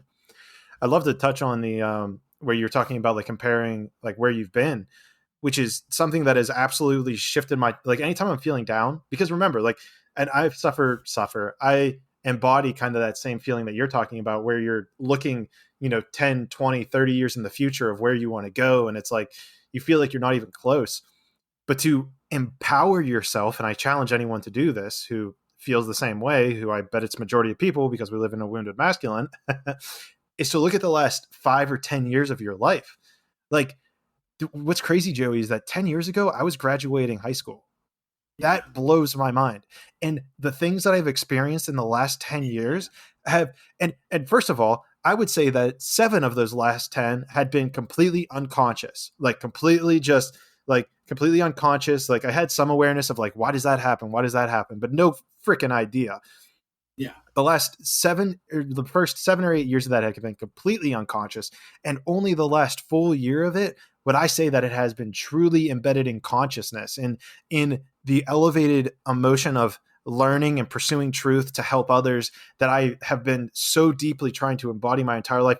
To think that only happened a year ago, and to think 10 years ago, and so it's to me, it's dude, take a chill pill, take a step back, relax. There's really nothing, when you look at it, it's I'd been, maybe about 70 to 80K in debt to bring my net worth up to, 6 figures. And it just, the entire picture of everything is just so baffling to me. It's like, why not quit your job? Like, you know the shit that you've been through, you know what you've put yourself through, you know what life has been, and now you're in the driver's seat. You've always been in the passenger seat your life, and now you're sitting in the driver's seat. Now you have full control of it. Why are you anxious about the fact that you're not already X, Y, and Z? It's like, look at where you've been, look at where you're at now. And that ignites, and you can probably hear it in my voice, that ignites that flame to burn even stronger. Absolutely. And Clayton, that's the reason why, whether I'm working with an individual or corporation, whatever it is, I start with developing a vision. I start with helping them develop what I call a dynamic vision. I have road mapping tools to do that. And the reason I do that is because it gets us outside of the discontents and the upsets and stuff like that. And it gives us a place to put our thinking. You're right. When you look at from the past forward, how quickly our lives can change around. And then when we have a vision, which is some direction on what we're going through, instead of being pushed through life by our pains, by our upsets and stuff like that, all of a sudden we're getting pulled by the excitement of this vision. And it starts opening up more inspired actions and ideas and things like that for us and stuff versus living by goals. And most people that live by goals, and all the, some of the greats will tell you, you got to have solid goals. You got to track them weekly or daily and have to-dos aligned and all this stuff and everything that it just exhausts me to even look at that. Is right. You get a vision going for it. And then you start looking at, instead of goals, you start looking at inspired actions. That what are the things inspiring you that are leading you in that way? And they show up easy when you take a little bit of downtime and get quiet in some way. And then it starts leading you towards it even quicker. And now you have an exciting pathway you're following, and it's getting you to your results, which are quicker and usually bigger than what you even put into your vision for them to be. You used probably in the last couple months, probably one of my favorite phrases in the entire world that I've discovered. And it embodies the feminine and masculine all in one phrase. Do you know what it was? What? Inspired action. Yeah. Inspired action has to be probably one of the most powerful tools that I have discovered. I mean, other than everything else we're talking about, which is a lot, but the power of inspired action is so wild to me. It's like, like, for instance, right? Like, we're talking on a Wednesday. I have a podcast that I'm releasing on Monday, and I haven't really done much editing for it because I just haven't felt that inspired spark. Yes. Instead of sitting down, and I have like a couple others recorded, but I haven't kind of sat down and like put my head down and grinded and to get it done, because that would put that energy into it. I want that inspired energy to go into it. I want the inspired flow energy to go into that project of whenever I quote unquote edit it, whenever I put it out there, even whenever I push the button to upload it. I want that to feel inspired. I don't want it to be in this forceful nature. Yeah, I never sit down to write anymore. Like, I used to try and say 3 days a week for 2 hours every day, I'm going to sit and write and stuff like that. And it was gruesome, man. It was hard. Yeah. I don't do that. All of a sudden I'll feel this idea coming through me and things like that, and I'll sit and write it. I do these the leadership training, and I do workshops, and I do things like that. And I used to plan for them ahead of time, and I try and script it all out and do all the stuff in them. I don't do any of that anymore. And I don't worry anymore. I'm getting to the point where I don't have that nervousness, like, oh my God, next week I'm going to speak. Oh my God, this Sunday I'm delivering a service here, and I don't have that anymore, because I know that when I get into that inspired place, when I get into that place of allowing, really, it's going to come to me. And I'll tell you, there's times with services or workshops or things that I've done, Clayton, and I've kind of put out the notes of what I want to talk about, and I get that all down and everything, and I get up there, and there's maybe 10% of the stuff I wrote down. But what happens when we get into that flow, just like right here, this conversation you and I are having, it's a flow that's happening that's just allowing us to continue building the conversation upon what we're talking about and things like that. And there's times I'm saying something and you're saying something very similar in a different way, and vice versa and stuff. But it's that flow that's happening based on inspiration that's behind all this, that's moving all this. So yeah, I don't take any actions. And I will tell you this, I've written a book in within 3 days. Written the contents of the book, but it was just like, man, I just feel like locking myself in the cabin here, and it's raining out, and it just flowed, and it felt like I was doing it for an hour. Right. Which is such a crazy feeling. You look up the clock and it's like 10 hours later, you're like, what the hell just happened? Like it's this time vortex of, and we can get into how time's an illusion, but before we do that, What was I going to say? Oh, with the inspired action is something else that I've noticed is like, if I feel inspired to buy something, or, well, buy something isn't the right way to put it, but to create something is probably the better way to do it. Whether it's, the podcast, to upload a podcast, let's use that as a thing. So, in editing, quote unquote, my podcast, I add music, I add the ads, and then I upload it. I add like a description. Yeah. And so in that process, though, what I've noticed will occur, and this isn't specifically with this, but processes in general, is that I might hit a certain point where, sorry, I lost my train of thought for a second. Oh, where I'll hit a certain point where something will kind of like block me. Like maybe the website won't load, or maybe I can't find a certain audio file or something like that. And it gets into this like wounded masculine energy of like, where is it? I got to get it done. And I've trained myself. And this is something I actually learned in computer science back in the day, is that when you're trying to like solve a problem, fumble. It's all good. When you're trying to solve a problem and you're like putting your head down on it, you're like, why isn't it working? Why isn't it working? Taking that step back, going for a walk in nature, going and doing something else for 5 minutes even. And then you make space for that divine energy to kind of come in. And then the next thing you know, it like solves itself. You see some other like thing occur that like never before would have crossed your mind. And you're like, this was the easiest thing in the world. Why did I not see that before? And then it just, all the pieces become aligned. And that's in essence everything we're talking about right there, because we're going 150 miles an hour. We're taking massive actions. We're Mr. Fix-It Man, we're Mrs. Fix-It Woman, or whatever. And we're going through life like that. And we're just trying to push forward and things like that. The easier avenues, we don't even recognize, because we're going just solely based on between our two, the thinking between our two ears. And this is what we're using. And it's such a weak tool compared to everything that's available to us, right, to rely solely on this. So when we take those times, lose something, my girlfriend has taught me, when I lose something, like I have a place for everything. I have 4 pair of sunglasses. I have one in my fishing stuff, one in my Jeep, one on my bike, and one in my truck. So I always have my sunglasses there, because if I have to move them back and forth, I'm going to take off and it's going to be in one of the other ones. I know that. So I do things like that. So if I lose something, it used to be like a really big upset for me until I found it. And I would go frantic at times looking for things. I would get to a point of blaming people for taking them and things like that and everything in that phase. And what I've learned to do is, if I can't find something, then I go, all right, I know it's going to show up, and I move into something else. I put my attention elsewhere. And there's times I'll be in bed and it's like, oh my God, it's in the console of my truck, or it's here, or it's like, boom, so easily, like you said. But we have to stop blocking our receptors to those things. Right. And we do that by slowing down. And even that's a great analogy too, because I know that there's times where I'll be like getting my stuff together to like leave the house or go somewhere. And I'll be either like looking for my phone, maybe I'll be looking for like my wallet, maybe I'll be looking for something, and I can't find it. And I'll look all throughout the house, right? And then I hit this point, because exactly what you're saying, I've kind of trained myself now, where I'm like, all right, I guess I don't need it. And not 2 seconds later, an idea will pop into me where it's at, or it'll just be on the counter that I've looked at 20 times, and then it just magically appears this 21st time. It's so fascinating how that happens by just letting go. It magically appears. Yeah. But when we put our logical mind into place to fix it, it just clouds it up more and creates more confusion in the whole thing. It can create more panic, more anxiety, fear, doubt, worry, all of that stuff.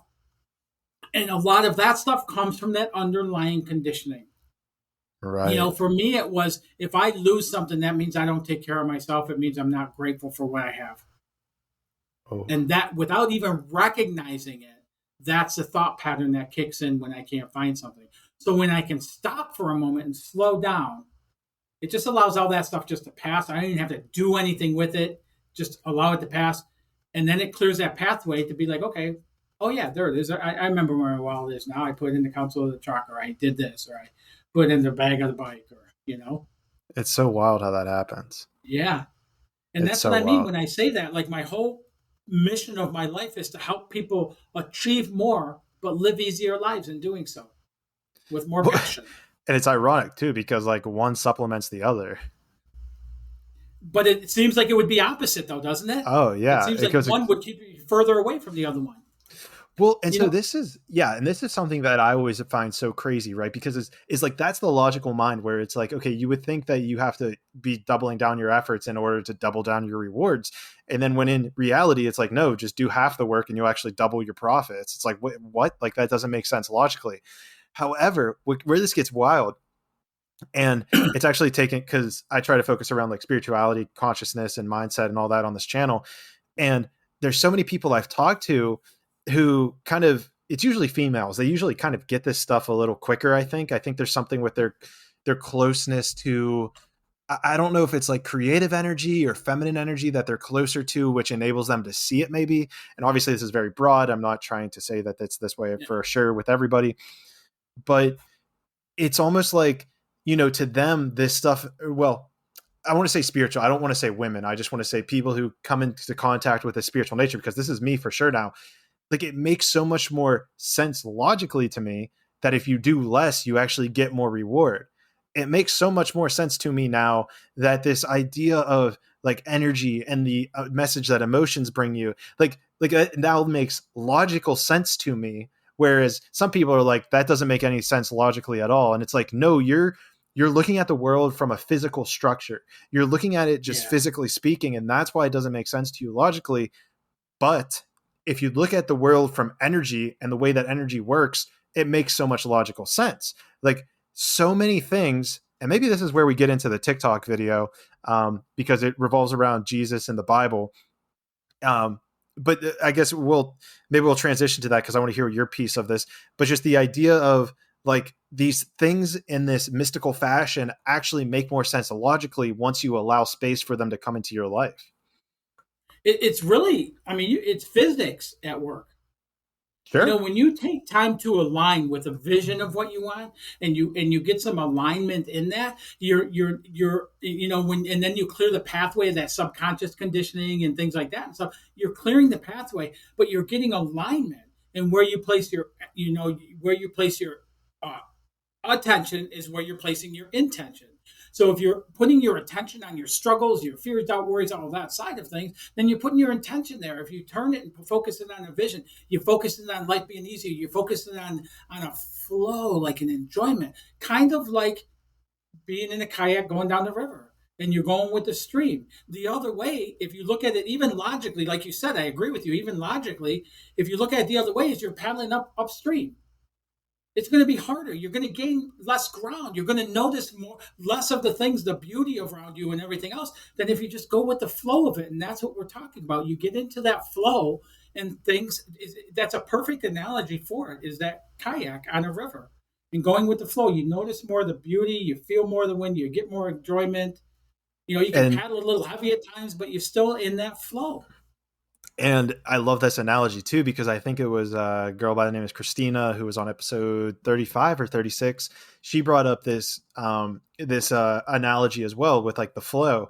And she's like, in this wounded masculine energy, we believe that everything we want is upstream. So we just paddle the shit out of the boat. We try to get the canoe going upstream.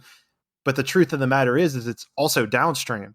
And so just let the boat take you where you're trying to go, because it knows that that's your stream of life. You've chosen that stream to kind of go with it. And so if you just let go, if you just let the canoe do its thing, you don't have to exert any energy, and you get to witness the miracles of nature all around you, as opposed to focusing on pushing against the current of the water. And to come full circle with it, isn't that relinquishing some control? It's relinquishing all of it. To going with the current, to allow it to take you. Yeah. That's exactly what it is. How much easier is that when we look at our lives and how we're running our everyday life, and we put it in that scenario? How much easier, if the goal is to go out kayaking down the river, how much easier is it, more enjoyable if our goal is to attain whatever it is in life, and we get into that flow of allowing there? How much easier is that, even in the journey? It's incredibly easier. And all right, I think this is where we're going to get into the content of this viral TikTok video. Let's do it. And I'm still trying to figure out everything about this, because I mean, being a minister, I'm assuming that your kind of structure is the Bible, and so I'm kind of just diving into this from a fresh perspective. I was brought up Presbyterian, so I was all in on the Bible. I kind of stepped away from the church from seeing certain things that I didn't really like about it and yada, yada, yada. But with my TikTok, I've kind of focused on mindset things, focused on, these things that I found interesting, things about the pineal gland, things about making space, thinking about meditation. And it's really fascinating because I actually created a video that talked about making space, this idea that we're talking about, make space in your mind for new ideas to come in. And it's crazy because the very next video that I uploaded was this one that's almost about to hit 1 million views, which is the funniest thing in the world to me, but I don't know how many people would notice that. Regardless, the video was actually about the Gospel of Thomas. And I'll give a quick overview. I'm not sure how where you are, but somehow, some way, I have no idea how I came across the idea of the Gospel of Thomas. I have no idea where that came from, but some link came in that I saw that was some website which went over the idea of the Gospel of Thomas. It laid out information, which now I know isn't 100% accurate, but in the video I proposed the inaccurate information. And I kind of proposed it as, let me see here, information that the gospel was essentially taken out of the Bible, which isn't exactly the factual case there, but we'll get into that in a little bit. But essentially, I went through and basically described what occurred as to the best of my knowledge. And where am I trying to go with this? Because there's multiple ways that we can go with this. We can take it to, that anxiety, because I did kind of give a little bit of misinformation in it. I did correct it, but nobody sees the correction, of course. They jump to their own thing. But let's take it to this the church place of it. So let me at least explain where I'm coming from, at least so you have an understanding. Is, the first paragraph of this website was basically saying that Emperor Constantine took, got like 40 some books out of the Bible is what they said. And like these books were kind of hidden and they were put away, and then, nobody really used them. And so I kind of was repeating this, but then after all these people were basically like, no, that's wrong, I, did some more research and found that what actually occurred is that, first of all, the Bible itself was put together in like 400 AD. So, 400 years after Christ was born. So first of all, to me, I'm like, okay, this is wild in of itself that, they're picking and choosing which verses to put into the Bible 400 years after Christ was actually on planet Earth. And then the next thing that was interesting to me was, the vitriol that people had towards me actually talking about the Gospel of Thomas, because to me, like the comments that were coming in was one that it wasn't the text wasn't inspired by the Holy Ghost. Number one. There was another one where I think that was kind of like the main one. Oh, I was considered like a heretic and spreading the devil's word because I was just pointing out that this gospel existed. And then I think those were like the main two things that I was being like confronted with. And it was so fascinating to me because like, it was like, okay, how is it that 400 years after? And so I'm kind of just coming at this with an open mind. So please give me your honest opinion of where you view this. Is that, so the way I saw it is Gospel of Thomas. Now, the other piece of information that I've come to learn is the Gospel of Thomas is a part of what's called the Nag Hammadi Library, which is essentially where these leather-bound books, it's everything from the Book of Enoch to the Gospel of Mary, and I think there's several other books. But essentially in Nag Hammadi, Egypt, which is north of Luxor, they found these clay pots full of, these scrolls and these leather-bound books that were essentially these verses that were left out. They were never taken out. I'll correct myself. They were left out of being actually put into the Bible. And it is reason to believe that, the people who were in possession of these gospels were actually kind of hunted down, and, people were like, they were essentially looking for them because they didn't want this information to be disseminated. And so where I came from this was like, how is it that we're able to say 400 years after Jesus, which of these texts are authentic? Meanwhile, and I'm doing this whole series on my TikTok where I'm going through each verse of the Gospel of Thomas. And to me, like the stuff is mind blowing, because to me, it's like, it's taking all of my understanding from spirituality. It's taking my understanding from quantum physics. And it's like, to me, it's breaking my mind, because I'm like, dude, Jesus is literally like, whether or not we can argue over whether or not Jesus actually said these things, but these quotes that we're attributing to Jesus are literally interpreting spirituality and quantum physics as we know them today. And And so, we can argue over whether or not it was removed or taken out or just like, so that's where I'm coming from. So I guess I just kind of want to use that as setting the stage.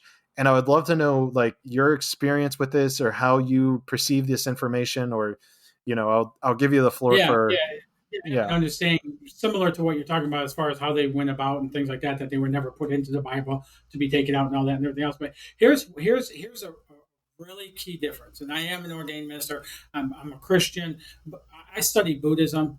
I study spirituality.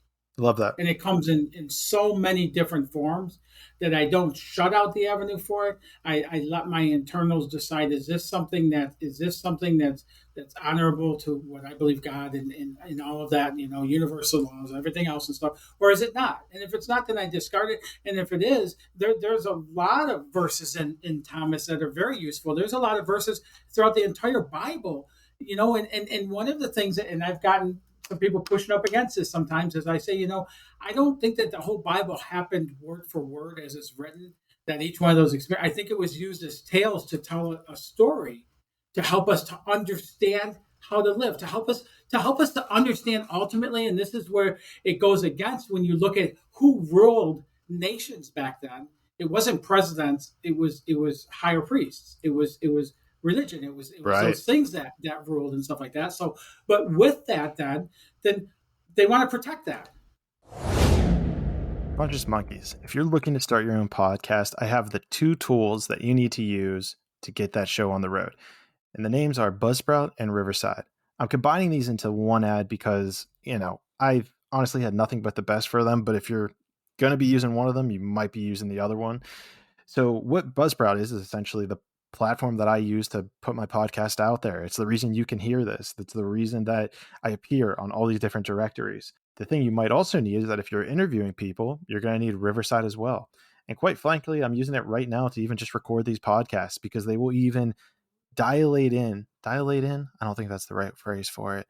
They will harmonize your voice so that it sounds equivalent. So if I start talking quiet at one point, they have a built-in editor that will actually make your voice sound crisp. I highly suggest Buzzsprout and Riverside.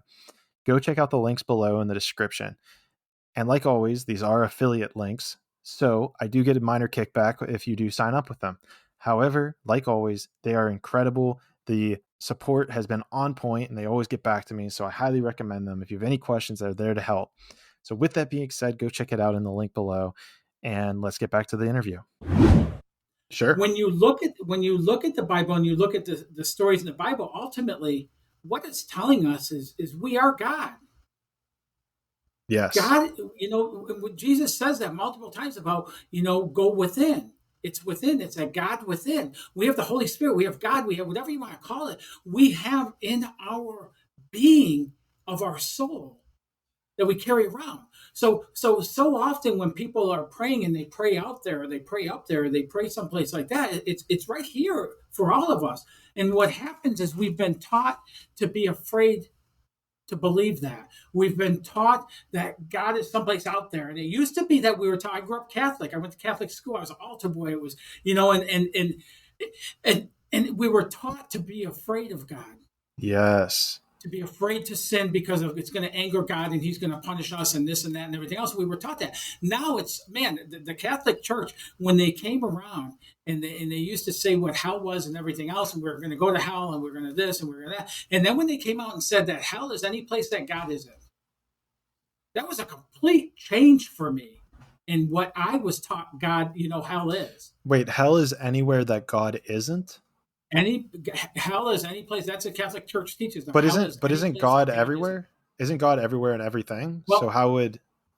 Okay, sorry, I didn't mean to cut you off. I'm just curious. No, that's okay. I mean, I guess if you look at it that way, in our sin or things like that and stuff, that would be ungodly, right? So God wouldn't, be attached. Hey, he's perfect. He can't be a part of any of those things. That's why we're forgiven, and like there's that whole thing of it and stuff like that. But the bigger step of that is that the intention is that we come here to love, to learn love at greater levels. It's that we expand love, and we do that through learning about our authentic self and living more through that. But so often we're taught to do the robotic thing, and conditioning is we're taught to do the opposite. We're taught that God is someplace out there and we have to please him, and we can't get too much of something or it makes us bad, or we can't, and things like that. And so the whole thing, like this sermon that I can't wait to give, this next one, is all about like things we're talking about right here, Clayton, that comfort zone. You believe in God? Yeah, everybody will raise their hand. Hallelujah, this and that and everything else. Okay, tell me a freaking action you took this week to lean into that faith then. What's a scary action you took outside of your comfort zone to open up that faith in your everyday life? And all of a sudden people put their hands down and they'll start sitting back more and getting kind of quiet, And I understand that because I've lived that life as well. So I'm not condemning anybody. I'm just bringing that up, If we have faith in God, are we testing that faith? Not testing God. Are we testing our faith? Are we putting that to expand that, to grow that more? And in doing so, the only thing it does is gives us a better life. Right. All the things. Go on. Yeah. And what you're touching on here that I'd love to dive in even deeper is like the illusion of separation, right? I mean, quantum physics is proving to us that everything is entangled, that every little atom and molecule, it's just an illusion. It's like a human illusion that I'm separate from this monitor, that I'm separate from Joey, that I'm separate from the audience member that's listening to this podcast. And so what the biggest disservice that I believe the church has done is make you, like you're exactly what you're saying, afraid of God, afraid of committing sin, afraid of XYZ. And what I believe that they have done is position themselves in between you and God. They're saying, if you want to go to heaven, you have to come to church every single Sunday and pray and do this and do that and do X and Y and Z. Is that not how it all started before Jesus was born? Exactly. Well, and then the crazy thing is that pray to God, you had to pray to a priest, and then he would go into a closed area, and the higher priest would be the only one that could pray to God. And even confession works the same exact way. And the crazy thing is that the idea of confessing, and I've talked to people who've gone through 12-step programs, and the act of confessing is super powerful. Yet it's even more powerful, as opposed to confessing to a priest, if you actually confess to the person who you've wronged and ask what you're able to do to right that wrong. So the crazy thing is like, the act of confession is right. Go to quote unquote God and ask for forgiveness, but they say to do it through the church, do it through a priest, do it through a minister. Instead, what you do is you go to the other and you go to the instance or the manifestation of God that you've wronged. So like if I steal from you, Joey, right? And I come back and I go through and I have a problem with stealing. I've transgressed against Joey. I've transgressed against the manifestation of God that is Joey. And so what's more beneficial for me is to go to the manifestation of God that is Joey and say, hey, Joey, like I stole from you in the past. I apologize. Like, how can I right this wrong? First of all, 9 times out of 10, people are like, I appreciate you for coming. Just don't do it again. And the weight, the energy, the negative vibration that gets released from us whenever we do that is absolutely insane, because I've done it myself. Even like I don't really have, we don't have to, I have been addicted to 1 or 2 things, and I'm getting away from it. But the power of it is that like by doing that, you feel lighter. You don't feel trapped. You don't feel like you're being suffocated down. And the other instant that I would also talk about is this illusion of heaven and hell. I'm kind of the belief that I think heaven is realizing you create your own reality, that you are God, that you have that ability within you to manifest and to create whatever you desire. And hell is just being stuck in that program. So that's where I'll take that. And where the entanglement, I understand what you're saying about separation, but where the entanglement comes is we have free will, but then we have a Holy Spirit or God within us. Right. Those are separate. My free will, I can align that with God, with the Holy Spirit, with whatever it is, where I can run that however I want to. You have a choice. Those amends you're talking about, I've gone through that process and I know what that's like. So I agree with you there. But really, when we understand that, and that's what a lot of people's confusion is, because we say that we're God and we're God-like and we're image of God and likeness of God, and these and even greater things shall you do, and all of that and everything. And then, but when we see that through our self will, it fits differently than when we see it when we're in alignment, when we're in connection with, in that alignment. Right. And here's even, and again, I'm bringing this back to the Gospel of Thomas, because the words in the Gospel of Thomas have completely like blown the lid off my head with regards to Jesus. Because something that I also realized is in verse 1, Jesus says something along the lines of like, whoever understands these words will not taste death. And it's like, to me, it's just like, okay, the church like has made you fear death and being confronted by God because you are a sinner. And so like, of course, it makes sense to me that the church wouldn't want you to be aware of text or words that are able to not have you in fear of death. And then the next element of this, and this is pretty crazy, and I need to do a little bit more research. So kind of take this with a grain of salt, but let me know if you've heard this before. Back in the day, so Jesus was Jesus of Nazareth, and then he became Jesus the Christ. And so to be the Christ was an anointment of like a certain attainment of enlightenment that you would achieve. And then it became Jesus Christ. And so what has happened through our neurolinguistic patterns is that, to be like Christ, like it's almost as if we're trying to strive to be like Jesus, when in reality, we want to be of the frequency of Jesus. It's not to view your world saying, well, what would Jesus do? It's more like, no, what would Joey's manifestation of Christ energy do? Does that make sense? Like that subtle change that I Well, if think I is was so living powerful. through the Holy Spirit within me, if we're living through Jesus Christ, if we're living through God in our lives, in the walk of our lives, yeah. One of the things I've said for a long time, Clayton, is my personal belief is every one of our lives is an unwritten book of the Bible. It's I love another that. extension of the Bible, and with every living, breathing person is another extension of the Bible, and how we live our life is an example of that. And because I don't like attaching judgment to things, in my book Life's Lessons, I put the only way I could start finding my answers and my directions is I had to start saying there's no good or bad, right or wrong, fair or unfair, and everything just is. And if that's the case, why is this happening? What's this trying to show me? And when I took the judgment out, so even in things like that, I told you, Love Judas that. really gets beat up on a lot in the Bible and everything else, but he was necessary. Without him, Jesus would not have been able to fulfill his role in the Bible.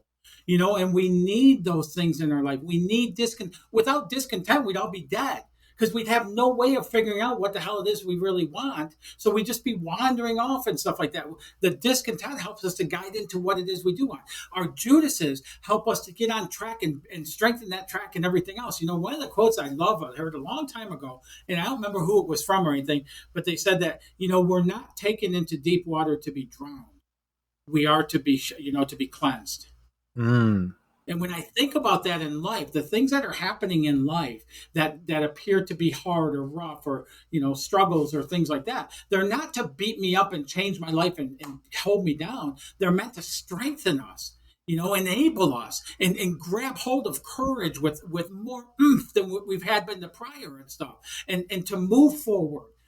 Have you ever noticed when you set out to do something, you get so far, and all of a sudden it's like you start bumping into these walls all the time? Yep. It seems like that always happens, and the reason for that is to help give us that last bit of strength we need. I did a test one day.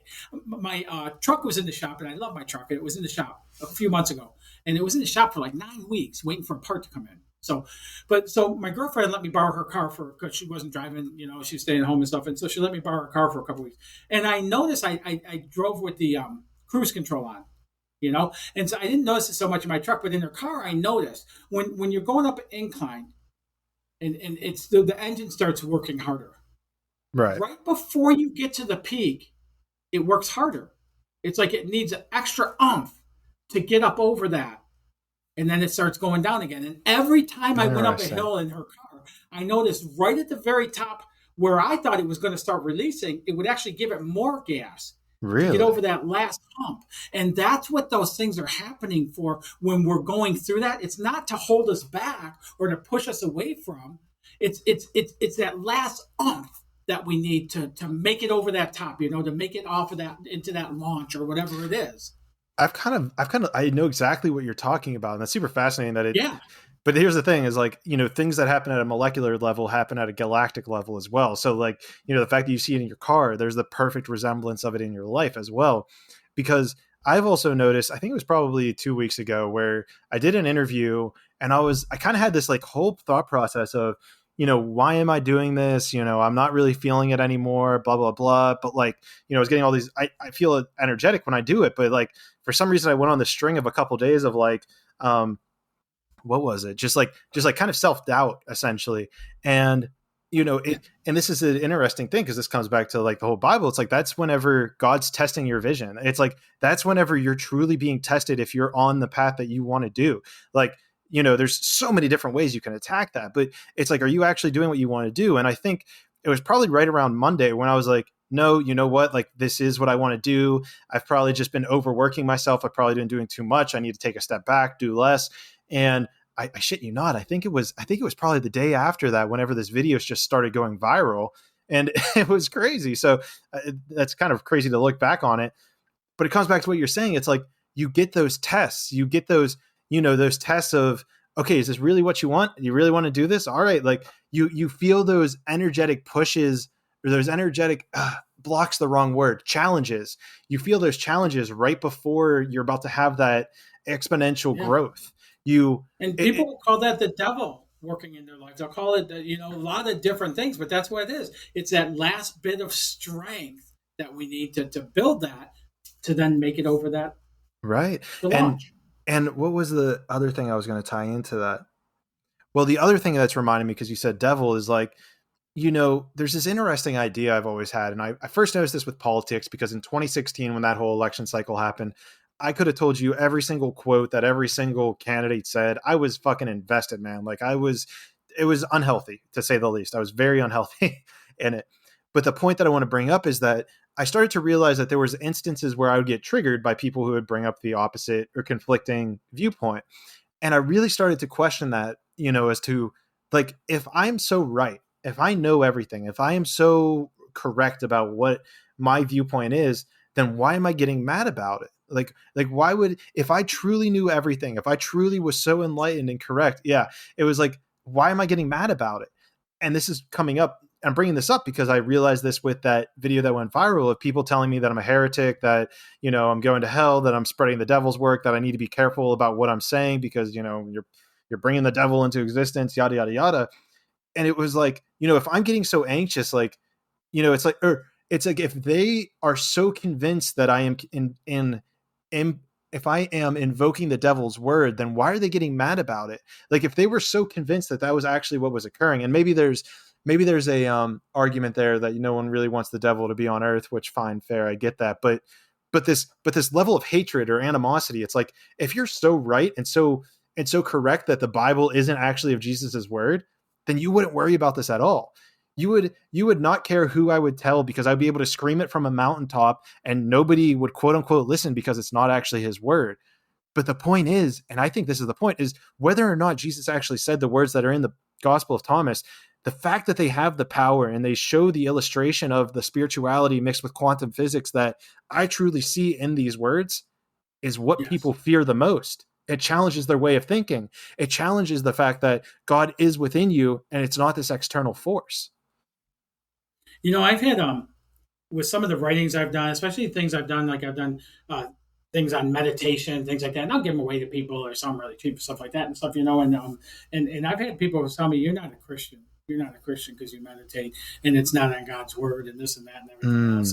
And I always just quickly turn that around and go, so is your judging me? Is that more Christian than what you see me being?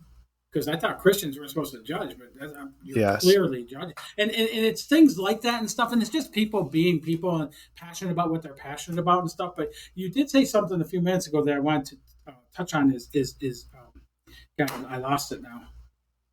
Oh my God, man, this is such a great conversation. We're like so much ground here, Clayton. Yeah. Was it with the devil or? No, it was before that. You had said something with the devil. People believe, they call it devil, they call it dark force, they call it a strengthening mode, they call it a cleansing, whatever you refer to it as, if it works for you. But the big thing in that is to have the understanding that it's not trying to limit you or push you back. The intention of it. I was talking is to strengthen you. Yes, was that what you wanted to say? Or I was talking about like the politics and how. I was talking about the politics and how if I actually knew everything, then Thank you. Yeah. Thank you. We come about it different ways, but it's really about a beginner mindset. And what I work with everyone I work with on before we start the vision is I help them get a beginner mindset. So most times people will tell you what they know, right? You'll bring up a subject and they'll go, yeah, I know, yeah, I know, yeah, I know. And they'll do that all the time. And what I tell them is if you knew it all, you wouldn't need me or anything else. You wouldn't need to listen to this podcast. You wouldn't need anything. But if you can just take for a second and say, okay, understand you know a lot, but what is in this that you can add to your existing knowledge base? And when you come about it from there is where you can start, people can start just like, like taking off with growing and expanding and achieving and everything else and stuff like that. But we get stuck into what we know. And some of the comments you're saying you got and things like that, that I just look at it like that is this is somebody who knows it all about what they know. And I'll tell you, one of the things I do work with a lot of recovery people and stuff. And one of the things I always tell them is, there's two kind of people I meet. There's the guy that comes in, tells you what he's going to do, when he's going to do it, where he's going to do it, and how he's going to do it. And then there's a person that comes in and says, man, I don't know what to do anymore, man. I'm struggling and I need help. And I will focus on that second guy all day long because that first guy you can't do anything for until he gets in that other phase. Completely And so it's the same thing with that beginner mindset. It's not about how much we know, but we're judged like that. We're conditioned like that. We're schooled like that. We go through life and it continually comes about us over and over and over. You got to have the answers. You got to know what to say. You got to know the way to say it. You got to know da da da da da da. So we're conditioned like that, but that's not really working for us in that. It's when we become open to what we can add to it. And that's the consequence of school as well, right? Is, you get asked a question, there's 4 possible answers, 3 are wrong and 1 is right. It's like, there's no room to say, I don't know. Like, we don't appreciate that people don't know. Like, there should be you should get 75% on a question if you can write in, I don't know. Like, if you're willing to say that I don't know on a question, damn, that actually might be super beneficial. If any teachers are listening, consider that. What I always thought with that, Clayton, is if you don't know, but you know where to go to get the answer, why the hell shouldn't that be allowed? That's exactly how we should want to be living our lives. We don't want to go with a bunch of people who know. And the reason I bring this up, when I talk about the total mindset alignment, we have the knowing doing. Right? Our conscious mind is filled with our knowing. It's our schooling. It's all the things we know. It's all the things we've said and done and everything else and stuff like that, And we know all this stuff. But if we know all this stuff, why is it that our actions are so out of alignment with what we know? That person telling me I'm not a Christian because I talk about meditation and stuff like that, and their judgment in that is very non-Christian. Why is that why is their doing not aligned with it? And what it is it goes back into that subconscious conditioning, because it's the subconscious that runs the brain waves that tells the body of the actions to take or not take. And so we know all this stuff. Somebody who we haven't seen in a while and they've lost 50 pounds and they're looking better than they ever looked and everything else. And you go out to lunch with them and then they have a big old fat piece of chocolate cake. Their knowing is not to eat that chocolate cake, but their doing is out of alignment with that. And we do that with our life. We get out of alignment where the actions we're taking are not along the lines of our knowing, and they're not along the lines of what we truly desire to experience in life. And bringing those into alignment can be so easy to do, but nobody can do it for us. We have to choose to do it. And to do that, a big part of it is starting with that beginner mindset. It's being that person that goes, man, I keep bumping into this wall here and I'm tired of it. I keep struggling financially. I got this desire for what I want to do for a business, but I can't get past the fear of stepping out of this job to go and do it. That's that one side of it, when they can start looking at it as far as, rather than, okay, well, I'm going to do this, and this, and they're not going to do a majority of them. Or I can reach out and ask for help and do this. I don't know how to do it, but when I get into that place, and again, that's relinquishing some control, because saying I don't know is not a controlling act. It releases control. It's liberating, and it's an act into freedom and more joy and love and empowerment overall in our life. So we relinquish some of that control to gain more, more power working in our lives. What's really interesting that's coming through for me, and this is a personal thing, is that when you're talking about that beginner's mindset, I think that was a huge block that I was going through whenever I was kind of questioning why I was doing the podcast, is that, I've talked to this would have been after podcast number 40. You're going to be 42. And so I think what occurred is after podcast 40, I had this feeling of like, why am I still doing this? Because I learned everything I already needed to know. And I think that that's where you see regression in every aspect of life. It's like, you know, however I conducted that interview, I must have been from this place of I know everything, as opposed to what the energy was that I started this podcast and I still try to do today, is that I don't know everything. I want to get other people's opinions. I want to see how Joey views the world, because there's something there that I can learn. And I've done that for probably 95% of my podcast, is like ask questions, try to learn, ask questions, try to learn. And I think what happened after that podcast is I was like, it was probably this level of like, well, I already know it all. So why am I still doing podcasts? The 40 that I did, I already know it all. Like, and I don't think it's not like I was consciously saying I know it all, but like that's just a conscious awareness that I'm now realizing as you're going through this thing, is where I need to get back into that beginner's mindset. I need to get back into that mindset of I don't know. I need to bring on people that challenge what I actually know. And this is probably also why this conversation was so enlightening for me, is just having this conversation about Christianity and about that viral TikTok video, because now I'm like, oh, like I'm engaged with this because I wanted to get to this point in this podcast to actually bring this up to learn something. You know, and even with that, Clayton, before COVID, I told you I was traveling 50 weeks out of the year. 48 to 50 weeks out of the year. And I'd travel and I would do kind of loops, and I'd go like to Michigan. So I'd stop in Ohio, go to Michigan, go to Indiana, and, you know, and do stuff on the way there and back. And I do all these loops, and I love doing it and stuff. But there was a time since COVID now when things are starting to come back on, and people say, like, so many people are going, oh man, we want you to do a staffing workshop. And it's like everything I'm doing is staffing workshops. And it got to a point, it's like, God, I don't really want to do another staffing workshop. And what I've realized for me in that stage, there's two parts here, but what I realized in me in that stage is it was time for me to mix it up a little bit. The information I was bringing forth was stale for me. And if it's stale for me, it's not going to come across and have the same impact on the people I'm delivering. So that's a clear indicator for me of I need to go back and it's time to shift things like that. Right? I love that. The other side of it, whether I'm working with a business owner who's made, you know, I worked with a business owner who's at $1.5 million. He wanted to go to $7 million. I helped him within a year go to $5 million, and he's still growing from there and stuff. But what it is it's so many people will tell you how they have to do it and what they're going to do in their strategy and their to-do list and everything else and stuff like that. And so one of the things, again, going back to recovery, because it's a good example, is I'll ask guys with 15 years even, I'll say, hey, you know, how much time you got sober today? And they'll say, 15 years in a week. I'll go, have you ever lived this day with this much sobriety? And they go, no. I go, so how the hell do you know how to live this day then?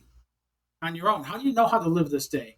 Because the last 15 years told you how to live those days, but what's telling you how you're going to live today? And if it's coming from your own head, you're working on that first drink. If you're a business owner and you want to grow your business, you're bringing your limitations of what you've experienced into this through your own accord.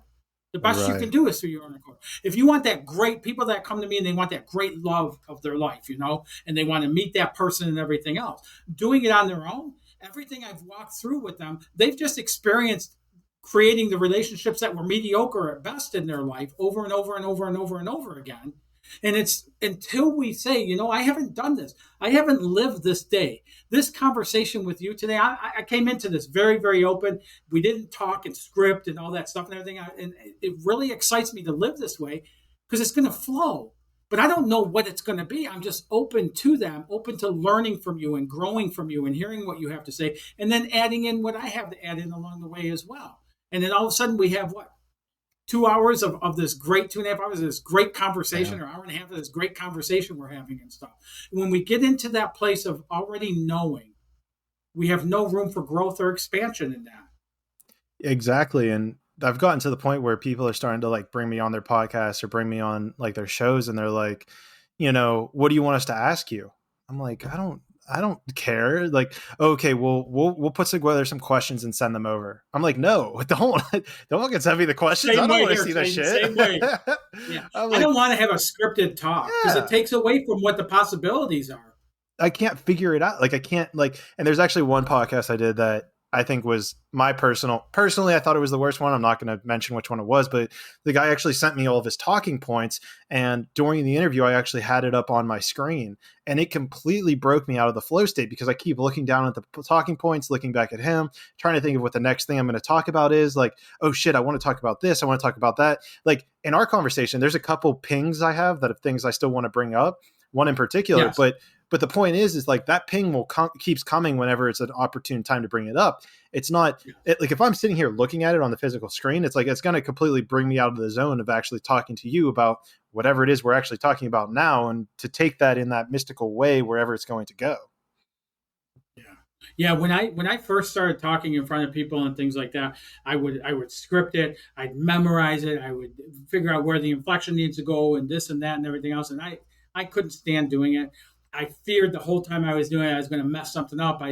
Now what I do is exactly what you said. I get a couple of those pings. I usually use my fingers, when I'm speaking in an audience, and so I can just touch my finger. I know what and I just flow. And sometimes I don't touch on a couple of them, but these ones come out, and they're more powerful than what those would have been had they of. And I just get into that flow and just allow it to be there, and it's faith. Yeah, It's trusting and expecting that the flow is there, that it's going to show up and the words are going to show up in the whole thing. And that's exactly, we're experiencing that right here. and this is probably something to even like validate. I mean, you're validating it already, but just even as an articulated validation, it's like I see that in my future, I'm probably going to be giving talks to like a lot of people. And one of those talks, I've kind of thought that the name of it is going to be "I'm going to hell for this," just because of like this reaction to that viral video. Where I kind of, yeah.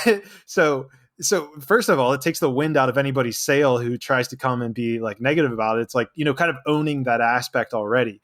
But then, the next question is like, well, what are you going to talk about? And I realized that just by having that title, "I'm going to hell for this," like that's the only introduction I need, because the question becomes is like, why are you going to hell for this? And then I could probably go on an hour-long rant, conversation, talk just about that core concept that's going to go through all these ebbs and flows, exactly how this conversation did, without needing to prepare, because the last fucking X years of my life have been that preparation. I can pull from personal experiences. I can pull from the way of what other people might be saying, or articulate something a certain way and say, well, the counter argument is this, and then just go and go and go for however long that talk needs to be. Yeah. I told you I write sometimes, and I'll just get this thing to sit down and write. And last year I wrote a book, a decent sized book too. And the title of the book, I have not published it. The title of the book is The Power of Motherfucker. Okay. And it gets into how powerful we really are. And I thought that was a great name, but I just can't get myself to publish it for fear of attaching my name, to something like that out there and stuff. But at some point, it's ready to go. Well, that's okay. So that's actually this is probably somewhere we can take this, especially from a religious perspective, is like curse words, right? So there's a couple things that just came to mind. Number one, all words are curses, but we can get to that in a second. What is really fascinating is like one of the comments I had on that video, because I was like, I said something along the lines of like, oh, like, these are secret teachings of Jesus the church doesn't want you to know about, and you're going to know why by the end of this. And like after I explain this to you, I'm still quoting myself. After I explain this to you, you're going to be like, damn, that shit makes sense. Like those were the maximum swear words I used in that video. And one of the comments is, something like, "You're not a Christian. After I heard you swearing, like that confirmed it for me, like best of luck," or something like that. And that kind of got me thinking as well, where it's like, well, why, first of all, why is there so much negativity put on curse words? Like first of all, I would like to address that every word is a curse. Like you're literally casting your spell into the world. It's why they call it spelling as well. I heard that, got that from another thing. Is that you're actually like putting your spell, your curse, your magic behind whatever it is you're producing because of these words. So first of all, every word's a curse word. But then it's really fascinating to me that like, okay, there's certain words that we've decided that if you use them, such as motherfucker, you're going to quote unquote hell. Like you're going to hell because you're like, and there's this fear, especially within you. The severity of the word. Yeah, exactly. Exactly. And even you just articulated that. And I'm assuming you didn't say this outright, but that there's a fear with putting your name next to the word motherfucker because of this backlash that might actually come from the church and Christianity. And correct me if I'm wrong, but I just find that fascinating in those regards. Yeah. Oh, I totally agree with you. And part of the reason I would do it is because of that, but part of the reason that I wouldn't do it is because of that. And, I cuss. I mean, I've cussed on here and stuff like that. And name my company is IFGT. It's freaking go time. And it didn't start with freaking, Yeah. But I'll go into church and deliver a service and say that, I'm the founder of IFGT. It stands for it's freaking go time, and people laugh and everything else. And it's really,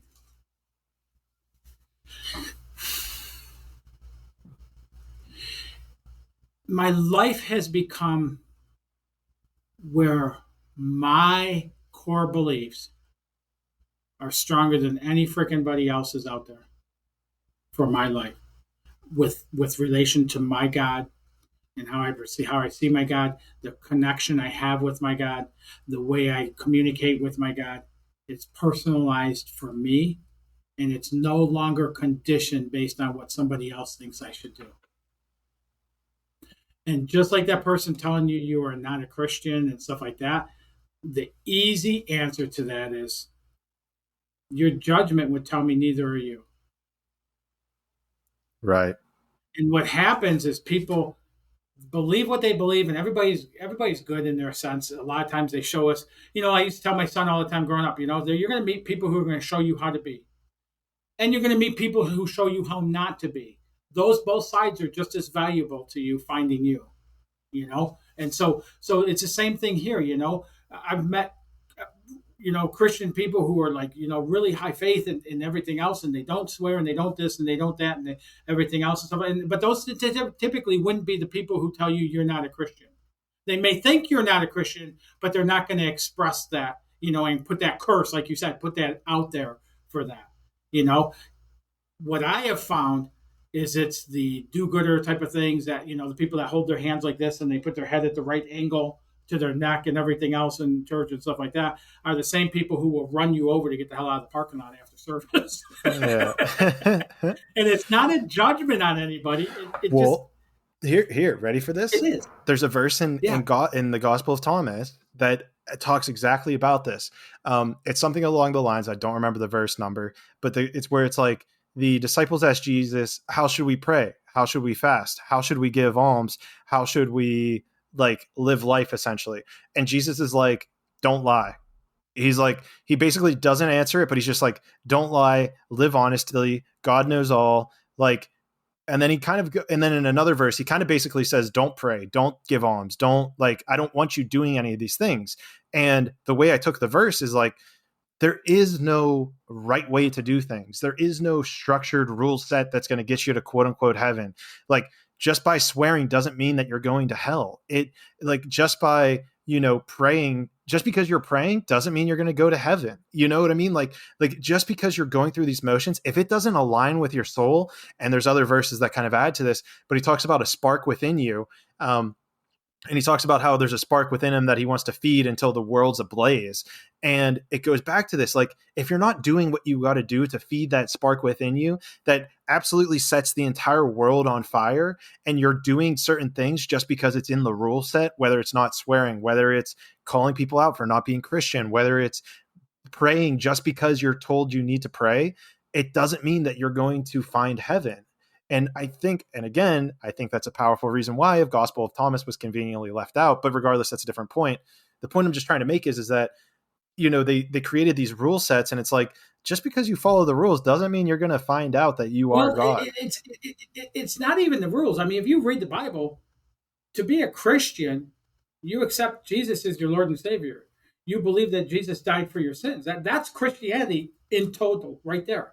Okay. That defines Christianity. If you believe that and you accept that, then you're baptized through that, then you're a Christian. And if you don't, then you're not. It's that. I don't like when they start talking about you're not a Christian because you swear, or because I this or because I that. There's people that say I'm not a Christian because I ride a motorcycle. There's people that say I'm not a Christian because I have tattoos. There's people that say I'm not. That's wild. So what? You ultimately you don't get to decide in my life who I am and who I'm not. And that's one of the other parts of my life that comes with the walk that I followed and the pathway and the learnings and teaching, everything I've been through and stuff is I know my character defects. I know where I'm good and where I'm not. I know all those things. I don't need anybody to tell me that stuff anymore. I get to decide that for me. And it's my own personal journey with my relationship and building that with God. I don't need outside influences. I can get inspiration, things like that to grow that, but I don't need people to tell me whether I am or not, or Right. what level I am or not. When I'm in that alignment place, if I'm doing something that's not honoring or pleasing God, He'll let me know. And I can do Right. something different. And it can be that easy. And what's amazing is especially, I mean, there's a lot of truth in what you just said, but what's even more amazing is the aspect of like what you're saying, like, I think you articulated it kind of like, if you're going to find people along your path that are going to show you who you want to be, and then people who are not. But I think you can even find that within an individual person, for instance. So as an example, like there's so many people that have come across my path, whether it's coaches or whatnot, that coaches or like Akashic record readers or whatnot, where there's stuff to learn from them. But then I realized that not everything that they say aligns with me. And I'm like, okay, like this is interesting because it's taken a couple people for me to figure this out. But essentially what I've realized is that there's people that hold information that helps me become a better person. And there's information that they believe that doesn't align with my highest self, with my self of being like Christ, let's say, or being the highest person that I can be. And I believe that it's within all of our responsibility to find that discernment. And I don't know how much you know about the Akashic records, but I've like certified in becoming an Akashic records reader. So I'll like work with people to help them read the records. And the very first thing that I always say whenever I do it's 100% your responsibility to discern the information that I'm telling you. If it resonates with your soul, take it and run with it. If you feel a rejection or uneasiness about the information, leave it. It's not for you. And I think that is like the core here, that you could even get out of this interview, that anyone's listening. Like maybe there's some stuff that Joey says that people are like, yes, that's my absolute truth. And then there's some stuff you say where they're like, I'm not sure about that. But the point is that it's within your own nature. And this comes back to the whole thing. It's within your own discernment of what information resonates with you and what you need to leave at the door. Yes, absolutely. And now take that philosophy, okay? And we're talking, religion, spirituality, Akashic records, all that. And take that philosophy and apply it to how you live in your life. Take that philosophy, not you particularly, but take that philosophy and look. Am I taking the stuff? Am I leaning into what feels good? Because Clayton, what happens is so many people have gotten so beat up for generation over generation over generation, and they just accept a lot of struggle. They accept a lot of mediocrity. They accept a lot of, minimal and small and limited and everything else and stuff like that. It doesn't feel good, but they've accepted it because they're in that comfort zone, right? Mm-hmm. And it might smell like crap. It might be dirty and mucky and everything else, but they're comfortable in it. They know it. Right. Out there, they don't know. So take that same thing and start finding ways of leaning into what feels good, what brings more life, what brings more excitement and things, and step into taking actions into that, even small ones. I worked with a client one time, and her family every year for 8 years, 10 years, whatever it was, they take a vacation, they'd go to this certain spot and they'd pull over, and everybody would strip down to their swimsuits and they'd go jump off this bluff, fall, 25 foot into the water and stuff like that, and go up, do it again and stuff like that. And the client that I worked with, she would never do it. Like she was always afraid to do it. And so she ended up, the year we worked together, she goes, you know what? I'm going to do that this year. I'm doing it. So they went. They didn't know she had her swimsuit under her clothes and stuff. So they pull over. They all jump out of the car, strip down, take off. And she strips down and she starts going to the edge. And I had her I don't know why at the time, but I had her describe the last 3 steps to me. And she said she's walking up there and she was nervous and it was building. And she got like the 3rd step away and she could just feel this fear welling up inside of her. And then she took a step forward and it got stronger and it started making its way up to her throat. And she started getting these thoughts like, don't do it, don't do it. And she got the 1 step there and she said that she almost couldn't move. She was almost paralyzed by the fear of it. And then she said that she went down and she jumped. And the moment her feet left the ground, The fear was gone, and it was just all excitement. So she went down, fell in the water. Her family was surprised. They all went back up, did it again. But that's what it's like. That's what it's like, that fear. It seems our fears, and I know it's kind of turning a little bit, our fears are so wide. It's like we can never get around them. And they're so tall, we can never get over them. But most of the time, they're paper thin when we go through them. And I remember the first time I spoke on stage in front of it was like 350 people, and I spoke on small ones, but never that size.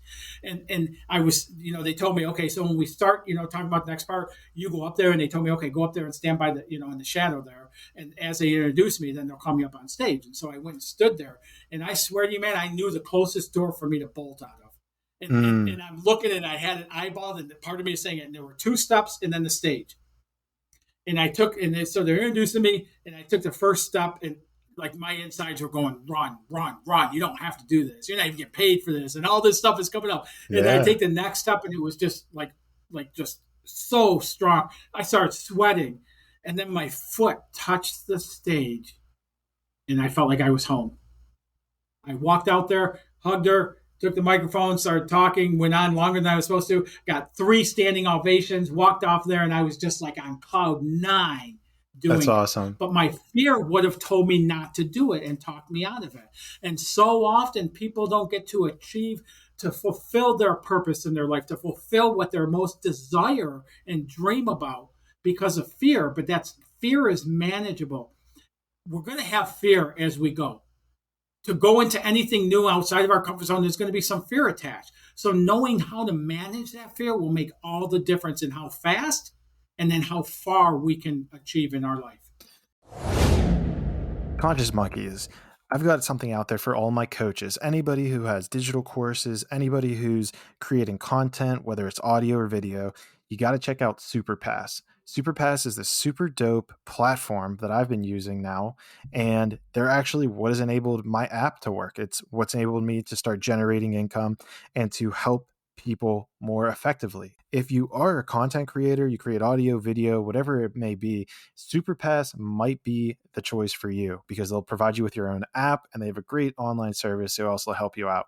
So I'm not going to put in too much because everything they do is way too much to pack into this one ad. I will say go click the link below because that is where you'll be able to find all the information. This is an affiliate link, and I wouldn't be promoting them if it didn't help me. Click the link below and go check out SuperPass. With that being said, Conscious Monkeys, let's get back to the last segment of the interview. It's really beautiful. And, there's another way I like looking at this, or maybe I don't know if I really like it this way or not, but there's another way to look at it. Bring it up. Let's kick it off. Yeah. It's the idea of are you afraid? It's like is the fear of failure worse than the fear of, or the feeling? Is the fear of failure worse than the feeling of never trying and thus failing because you never actually tried, taking a chance on yourself? Most times they're one and the same, right? The fear of failure will stop people from stepping out and taking actions into what they want to achieve. Not failure, just the fear of failure. Well, that's what I'm saying. But I guess I'm trying to say, you come at an impasse, right? Like, say whenever I quit my job, I came at an impasse, which was, okay, option A is to quit the job without a plan at all and start, ultimately start the podcast, travel, blah, blah, blah. Or stay exactly where I am in my quote unquote comfort zone because I'm afraid to fail, stay at the job that I have that's super comfortable. I'm never going to get fired, live till I'm 60, be quote unquote, get married, have kids and do all that. And then look back on your life at the age of 70 and be like, wow, I really wish I would have taken that risk on myself. I really wish I would have so take it from that perspective too. It's like, what if you were 80 years old right now? And this is another thing you can do is sit there and just close your eyes and literally imagine yourself kind of on your deathbed, or if you're 80 or whatever age you want, 100 years old, and say, what if I would have done that? And you never had taken that option.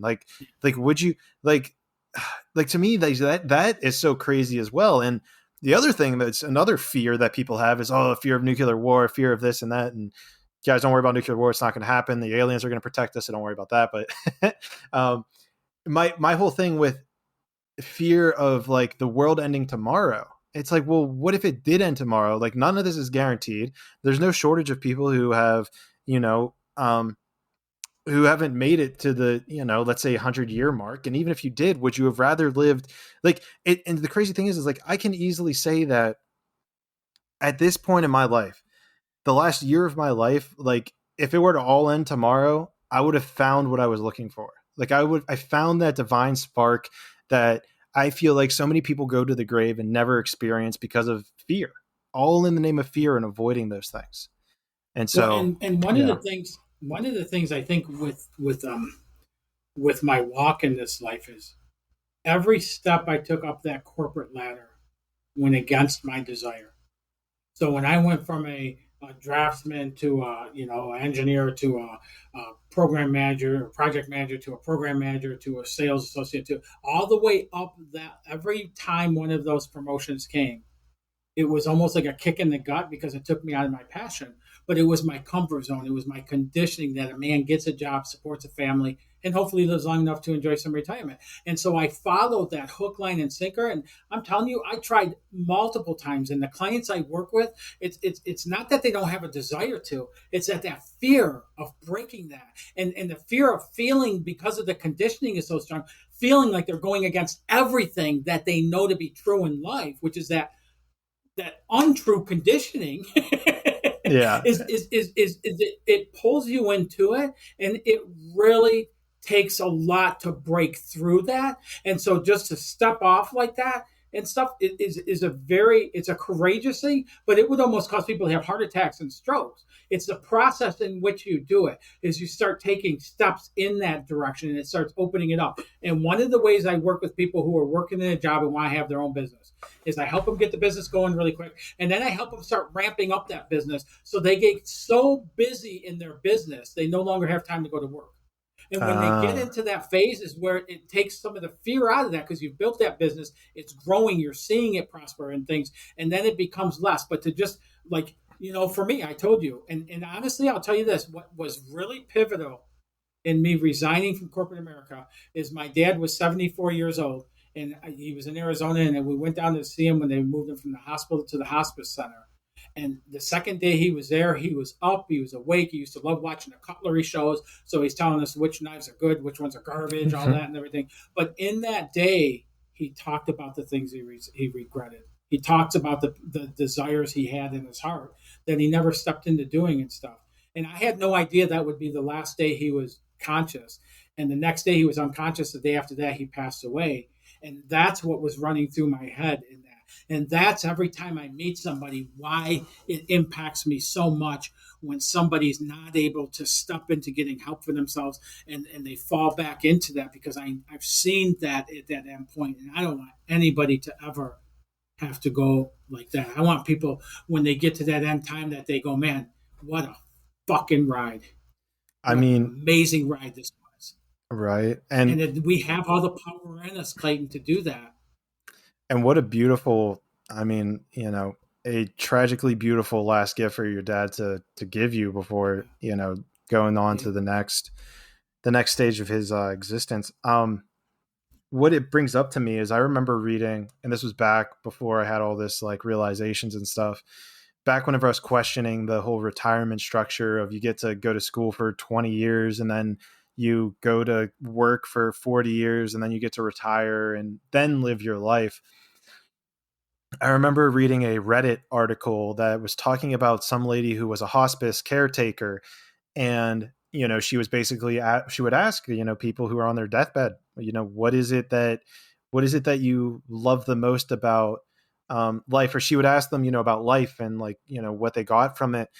And some of the most reoccurring statements, and the two that really stick out to me the most, are number one, what you said, where it's like that regret, the regret of things. It's not about what they did, it's what they didn't do that they remember the most. And it was that. And then the other one was like spending time with their family. Like people wish that they didn't work as much. They wish that they had actually taken that step back. And quite frankly, that was a huge motivator to actually go back and live with my parents where I'm at now, is that like feeling of like, well, what if I would have spent more time with my parents instead of working, whatever I was, 40, 50 hours a week, and actually spend time with them to learn from them what I can. And, the last 5 months, although I didn't expect to be here, I expected to be in Brazil, but regardless, it's like, the enlightenment, the awareness that has come to me from this, and even the deeper bonding of understanding them, understanding the programs that they went through.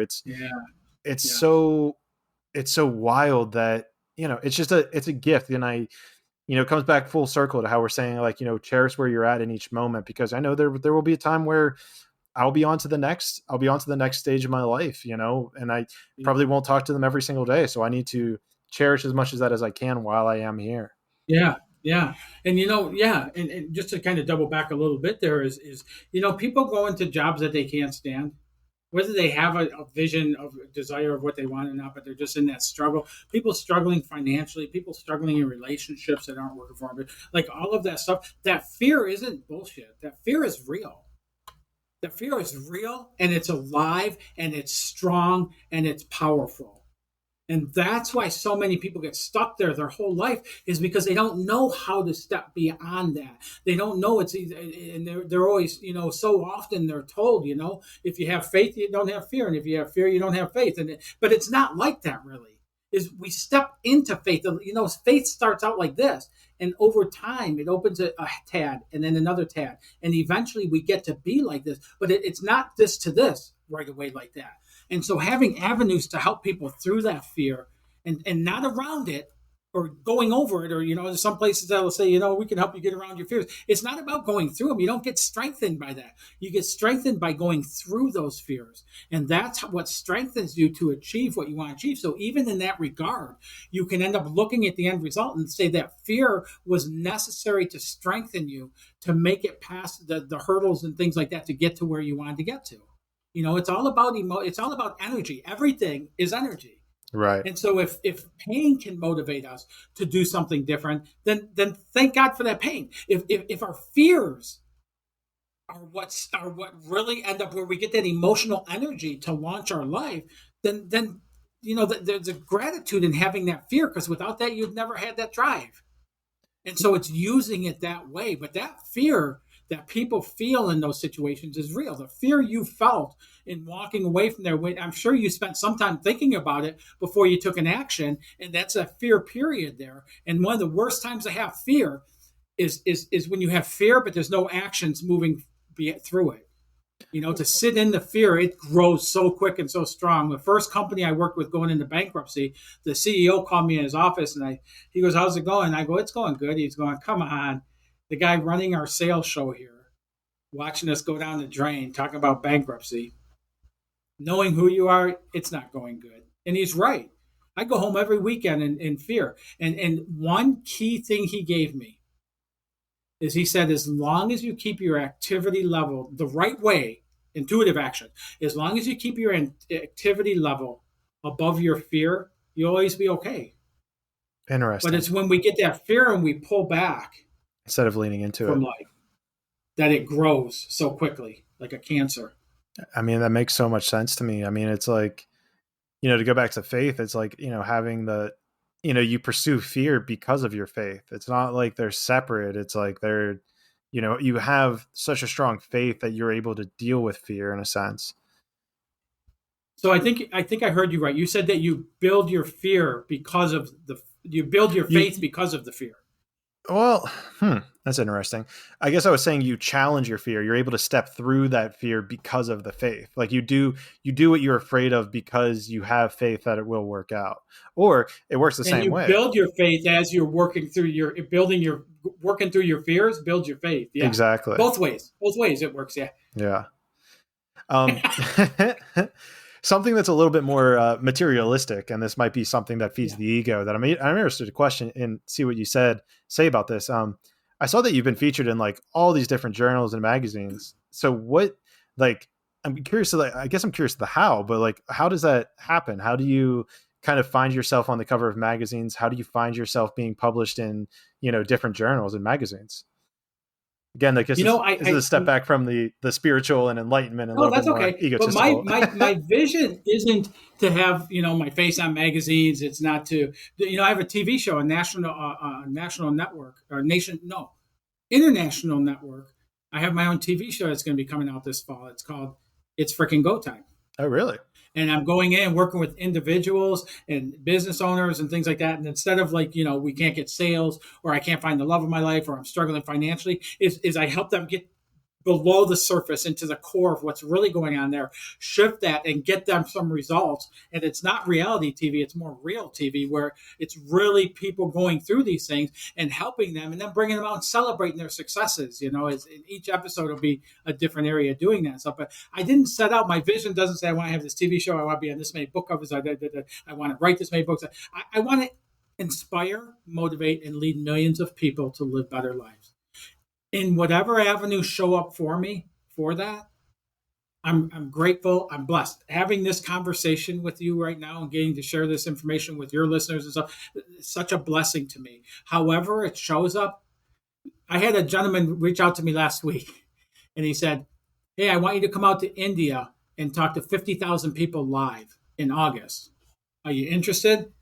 Jeez. And I couldn't get YES out, so I put, I never say no. Let's talk. But like things like that happen. And it's when getting into that flow, getting that alignment, clearing the pathway from the subconscious conditioning. And all of a sudden these things just start showing up out of the blue for me. And it's go ahead. Yeah, it's to the point now where people that know me pretty well know that I refer to God as blue. That's what I call my God. And I love the color blue. It's my branding colors and everything else and stuff. But the reason I do it is, Clayton, every person I talk to that's doing incredible things, I'll go, how do you do that? How did you do that? And at some point, it always comes out. It came out of the blue. It's interesting. God working in our lives. It's interesting. When we slow down, we get into alignment. All of a sudden, these things start happening. The miracles start happening. We can't stop them from happening. You can't stop them. They're out of control. Well, what's interesting? No, I mean, we can't, though. We can't. When we're relinquishing some control and trusting and building faith in all of the stuff and clearing the pathway and stuff, we can't help but to receive those miracles showing up. Right. It's impossible. And something that's interesting, I don't know if you noticed this, but my logo, the background color is actually blue. Nice. Yeah. I did notice that. Yeah. Nice. That's cool. Out of the blue, man. But something I wanted to focus on here then, because so here's actually a really interesting distinction, right? Because whenever I've written down like kind of my vision board, vision journal, whatever you want to call it, it has involved the fact that so here's what's interesting in my mind is where, I think there's a couple of reasons that people would want to appear on a magazine. I think number one could be from an egotistical validation point of view of look at me, which, I'm not going to say that there's no element of me that would enjoy that from an egotistical perspective. But the reason I say that is because I believe that it would help produce or help my message get to more people. Now, what I found interesting about your answer is that it was never about actually getting onto the magazine. You always just proposed it from the question of, does this help my message reach, inspire? I forget exactly how you worded it. Reach and inspire, motivate, and lead. Inspire, motivate, and lead millions of people. And so I guess, it's really fascinating to me because you're kind of just operating from that question. Does this do that? And if the answer is yes to that, then you do it. And that's kind of what has led to you having a TV show, being on, different, all these things. If I said, I'm going to do this, and then I'm going to get on this magazine, and I'm going to get on. Now, I have some things I'd like to do. I still picture myself doing a Super Soul Sunday with Oprah at some point. Okay. And I know she's not doing them right now and stuff, but like I do. I see myself being on Good Morning America. So I do have some particular ones like that, but you don't see the magazines that's framed in box frames and everything else behind me and everything. It's not about me. Right. It really isn't about me. It's about, like, every client will go to me, like, at some point they'll have breakthroughs and stuff. They go, I'm so grateful I met you and this and that. And I tell them, you're the hero in your journey. All I'm doing is I'm following what God's telling me. And by doing that, my life is so incredible. Why would I not want to do that? It's not a giving thing on my part. It's that I get to live like this, and I get to have the feelings I have about life and everything else and the closeness with God and all that by doing what I do.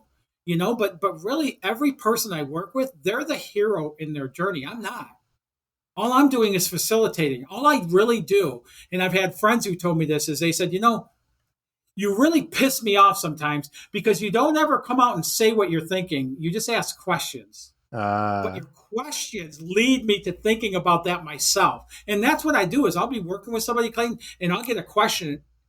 And there's sometimes when I go, it's not even fitting into the conversation. But I swear to you, there's been times the last 3 minutes of a coaching session or something, it'll just be weighing and like hitting into my head, like, come on, come on, come on, and I'll go, I don't know why, and I'll ask them a question. And I cannot believe the responses I've gotten where people go, how would you know to ask me that?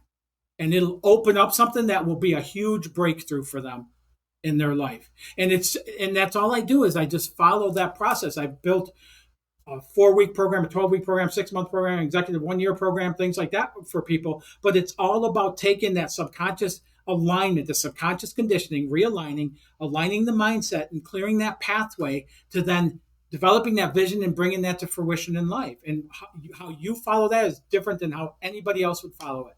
I love that. And one of the things I would like to touch on while we're talking about this is with coaching. Like I told you, I love Tony Robbins.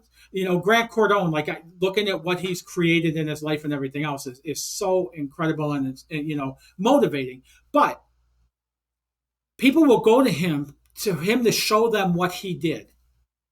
And he'll do that. But how many of those people ever achieve the same results that he's achieved? I know this because I've looked up. It's less than 1%, and smaller than that even. Can you say that again?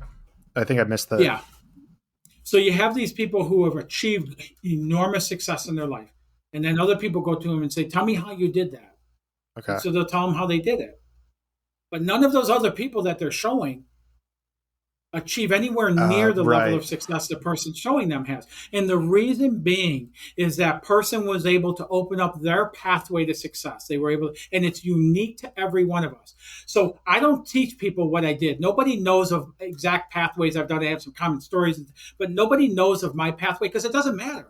My pathway is not going to be yours or anybody else's. So that's what I tell people. I don't know your answers, but where I'm really freaking good is helping you identify those answers and then put actions in place and do the shifting we need to do to bring that to fruition quicker than you'd be able to do otherwise. I 100% what you're getting.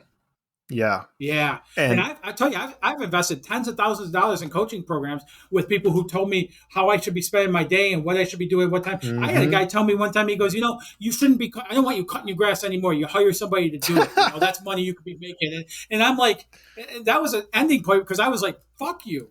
Yeah. I spent 45 minutes on my 0-turn radius lawnmower once a week, and I love it. It's meditative for me. Oh, yeah. It's inspiring, energizing. I'm not giving that up.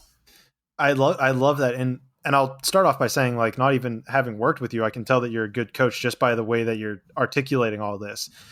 Because I had this same thing with podcasting where I went to a podcast coach, quote unquote, and his whole thing was, basically, why are you doing this? I'm like, well, I want to make money, of course, but like, I enjoy it. I want to get my message out there. And he's like, all right, well, since you said you want to do this for a business, basically we need to cut down your podcast. It needs to only be 45 minutes. You need to do this, this, and this. And I'm sitting there like, he's not asking me any questions. Like, cause I know this cause I've helped people, just friends, parents, relatives.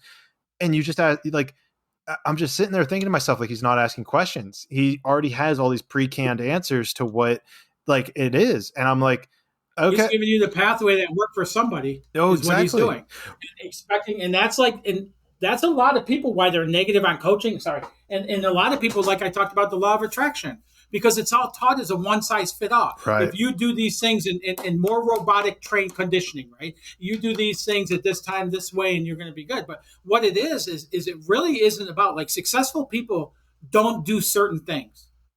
Successful people do things a certain way.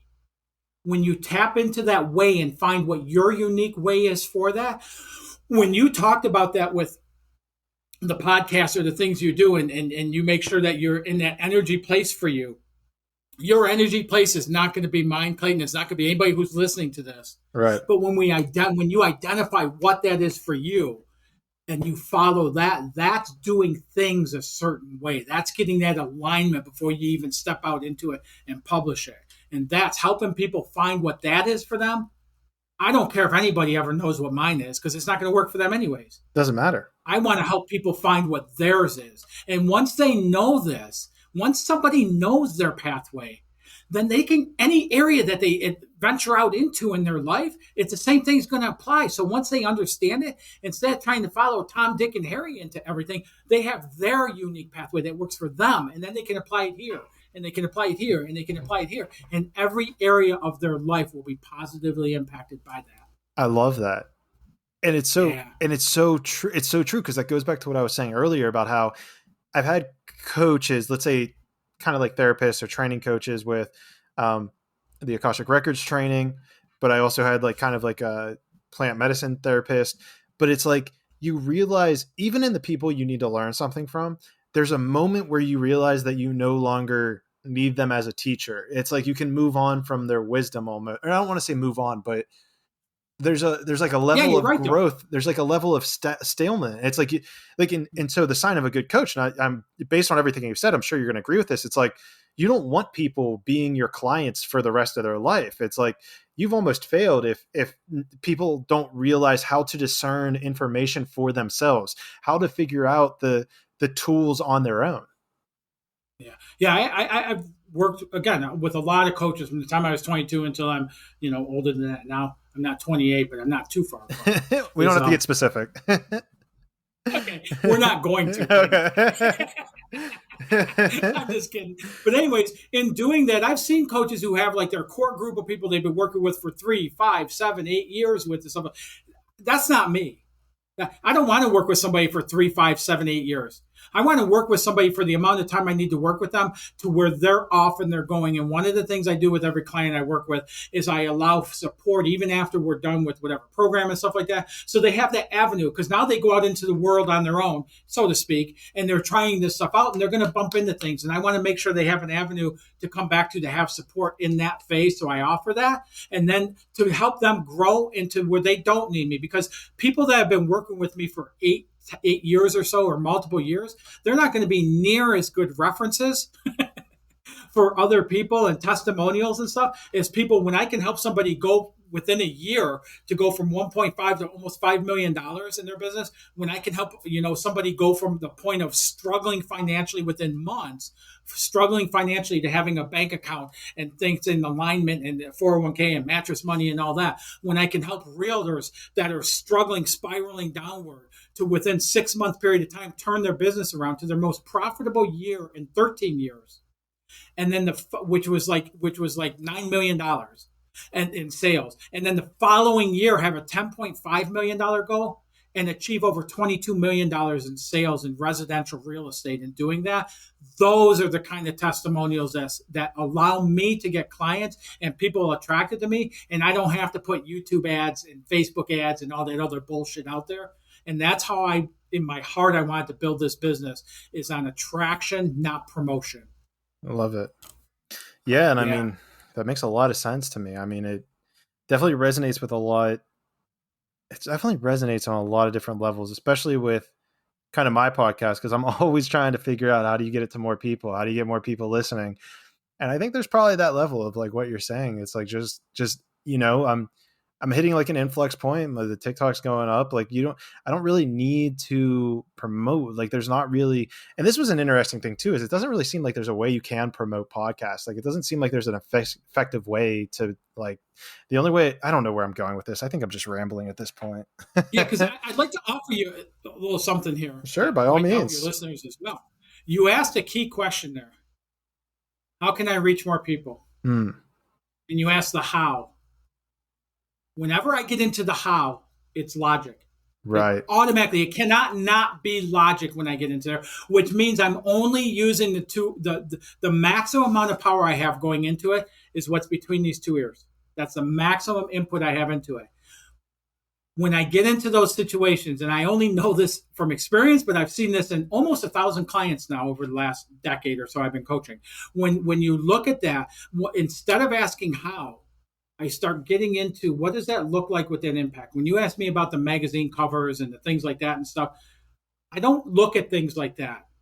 I look at the vision being, man, I am inspiring people. Even as I'm sleeping, people are getting inspired by my message. Like I'm speaking to people and they're sharing that with other people and it's growing, and the ripple effect and the free books and the free workshops and all the free stuff, like all the stuff I do hits millions of people's lives, and I'll never know or count that or anything else and stuff like that. But I know that that's happening.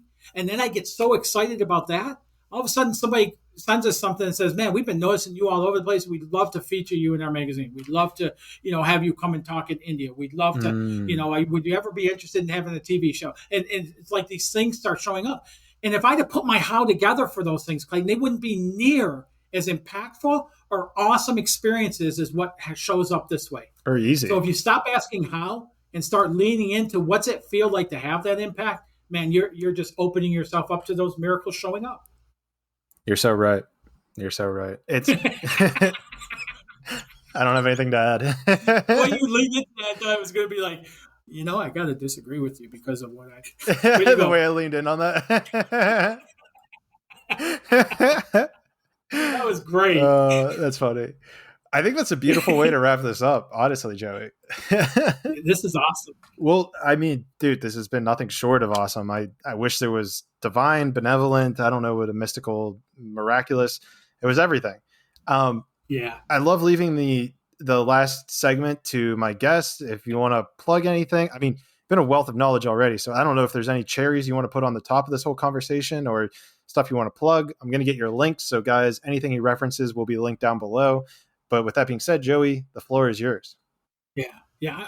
I'm so appreciative and truly from my heart, like blessed and honored to get to be here with you today, to have this conversation, to get to share with your audience and stuff and share this message. And if anybody's listening to this, if this podcast hits you at all, if it hits on something within you and motivates you or something, share it with other people. Help give them an opportunity, because you're gifting all the way around that. You're gifting to Clayton and helping his impact to grow. You're helping me and my impact to grow. But you're also helping somebody who may not know about his podcast except through you. So help share that and stuff. And I always like to feel like I'm leaving people better than when I came in. And so in doing that, anybody who wants, is going to be a link in here it's going to be download.ifgtcoach.com, and the link will be there.